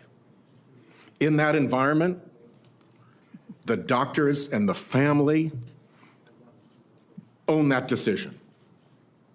Government has no place in that room at that point. And I think we need to understand when this late-term abortion gets bandied about, what you're dealing with is a tragedy that is happening to a family who wanted that child and have suddenly been confronted with a moment in which they have to make what is probably going to be the worst decision of their lives.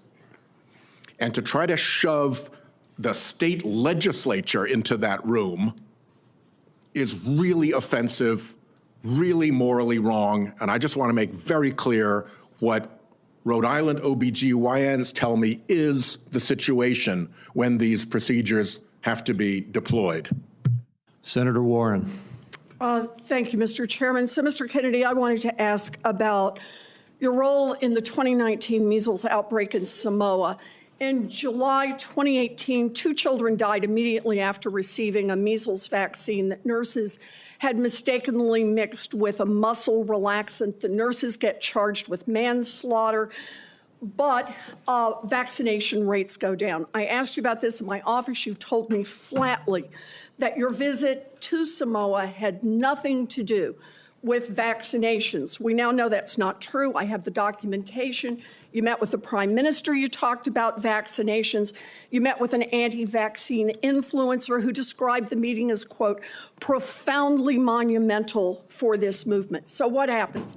Vaccinations go down, there's a measles outbreak, and children start dying. But you double down. You didn't give up. Just 4 days after the Prime Minister declared a state of emergency, 16 people already dead.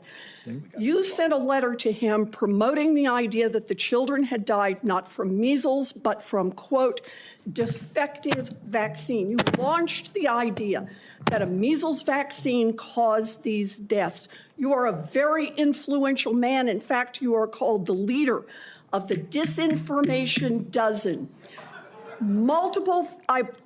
UNICEF and WHO, the World Health Organization, investigated this. They say the claims are false. It is not biologically possible what you claimed. And yet, ultimately, more than 70 people died because they didn't get vaccines. So my question is, do you accept even a scintilla, just even a sliver of responsibility for the drop in vaccinations and the subsequent deaths of more than 70 people? Anything you do differently? No, absolutely not. After there were 2 incidents in which children died. In 2015 and again in 2008. 2015, it was from the measles vaccine. That's what the New Zealand General Hospital found. The government of Samoa banned the measles vaccine after the 2018. I arrived in July of the next year after the ban had been in place for a year. Mr. Chairman, and the measles, understanding that you wanted to hold this to a minute and that I don't get to present all the facts and documentation I've got, how about if we just decide to make entries for the record on exactly what the record shows about Mr. Kennedy's participation? And I think he's answered the yes or no question. He takes no responsibility. Senator Warren, we will do that. And Mr. Kennedy, and to all the senators, every senator knows that following this hearing, they will be able to ask you questions off the record, and you will be able to put answers back onto the record. So please give that answer. I apologize that we're shutting you off for giving a full response right now. Senator Smith, and we are way over time. Thank you, Mr. Chair. So, Mr. Kennedy, you have said that you want to give infectious diseases a break for about 8 years. You spoke about this with Senator Cantwell. My question to you has to do with avian flu. Over 100 million birds culled. The disease has spread to dairy cows, and there are now 67 confirmed human cases and 1 death. So, Mr. Kennedy, do you intend to give research on bird flu a break? No, I intend to devote the appropriate resources to preventing pandemics. That's an essential part of my job. What do you think is causing the avian influenza? This will go to my office. I think the H5N1 virus is. So that's good to hear, because in a recent book, I will submit this for the record because we don't have that much time, Mr. Kennedy has questioned the scientific basis for germs causing disease and the power of vaccines and antibiotics. I've never questioned that, Senator. Well, I will submit that for the record. Thank you. Senator Warnock, 1 minute. I like the way you said that to the Baptist preacher. Thank you so much, Mr. Kennedy. Based on our conversations, it's my understanding that you support work requirements in Medicaid. In 2020, President Trump approved a proposal from Georgia state leaders requiring Georgians to jump through a number of onerous bureaucratic hoops and fill out even more paperwork to verify work and get access to health care. I ask this as someone who represents a state that has not expanded Medicaid. The federal government, because of this waiver, spent $70 million on Georgia's Medicaid waiver. 82% of that went to administrative costs. The point that I'm making is that the folks that they're insisting need to work, 90% of those folks are working, they are caregivers, or they have a disability. Let me give you one example. A woman I think of all the time, her name is Heather. She's a traveling nurse from Dalton, Georgia, who falls into the Medicaid coverage gap. Heather experienced a series of small strokes, leaving her unable to work full time. She's dedicated her life to caring for patients, but now she can't afford her own medical care, out-of-pocket costs, because she doesn't make enough to qualify for tax credits to buy private insurance. What does Heather need? Does she need work requirements, or does she need access to health care so she can finally get healthy and get back to work? The individual that you described would need health care and not a work requirement. Thank you. Thank you. Thank you. Thank you, and we are done with the questioning now. Mr. Kennedy, I apologize to you, to the audience, and to all of my colleagues to have to rush it here at the end, but we have a vote on the Senate floor that they're going to close in about 3 minutes. I want to thank you for appearing before this committee. You have been accessible to the members and staff on both sides of the aisle of the Finance Committee throughout a rigorous process, and I want the whole world to know that you spent hours in meetings answering questions outside of this hearing and providing documents and responses on issue after issue after issue. You've gone through the most thorough vetting process that any committee in this Congress puts anybody through, and I think that you have come through well and deserve to be confirmed. I would like to remind my colleagues that the deadline for submitting any questions for the record is 5 p.m. today, 5 p.m. today. And Mr. Kennedy, we ask that you respond to those questions as quickly as you possibly can. With that, I'm going to leave you in this room and run over to vote. This hearing will be adjourned. I still encourage the audience to be polite and respectful no matter what side of the issues you may be on. And Mr. Kennedy, I look forward to working with you. Thank you, Mr. Chairman. We're adjourned.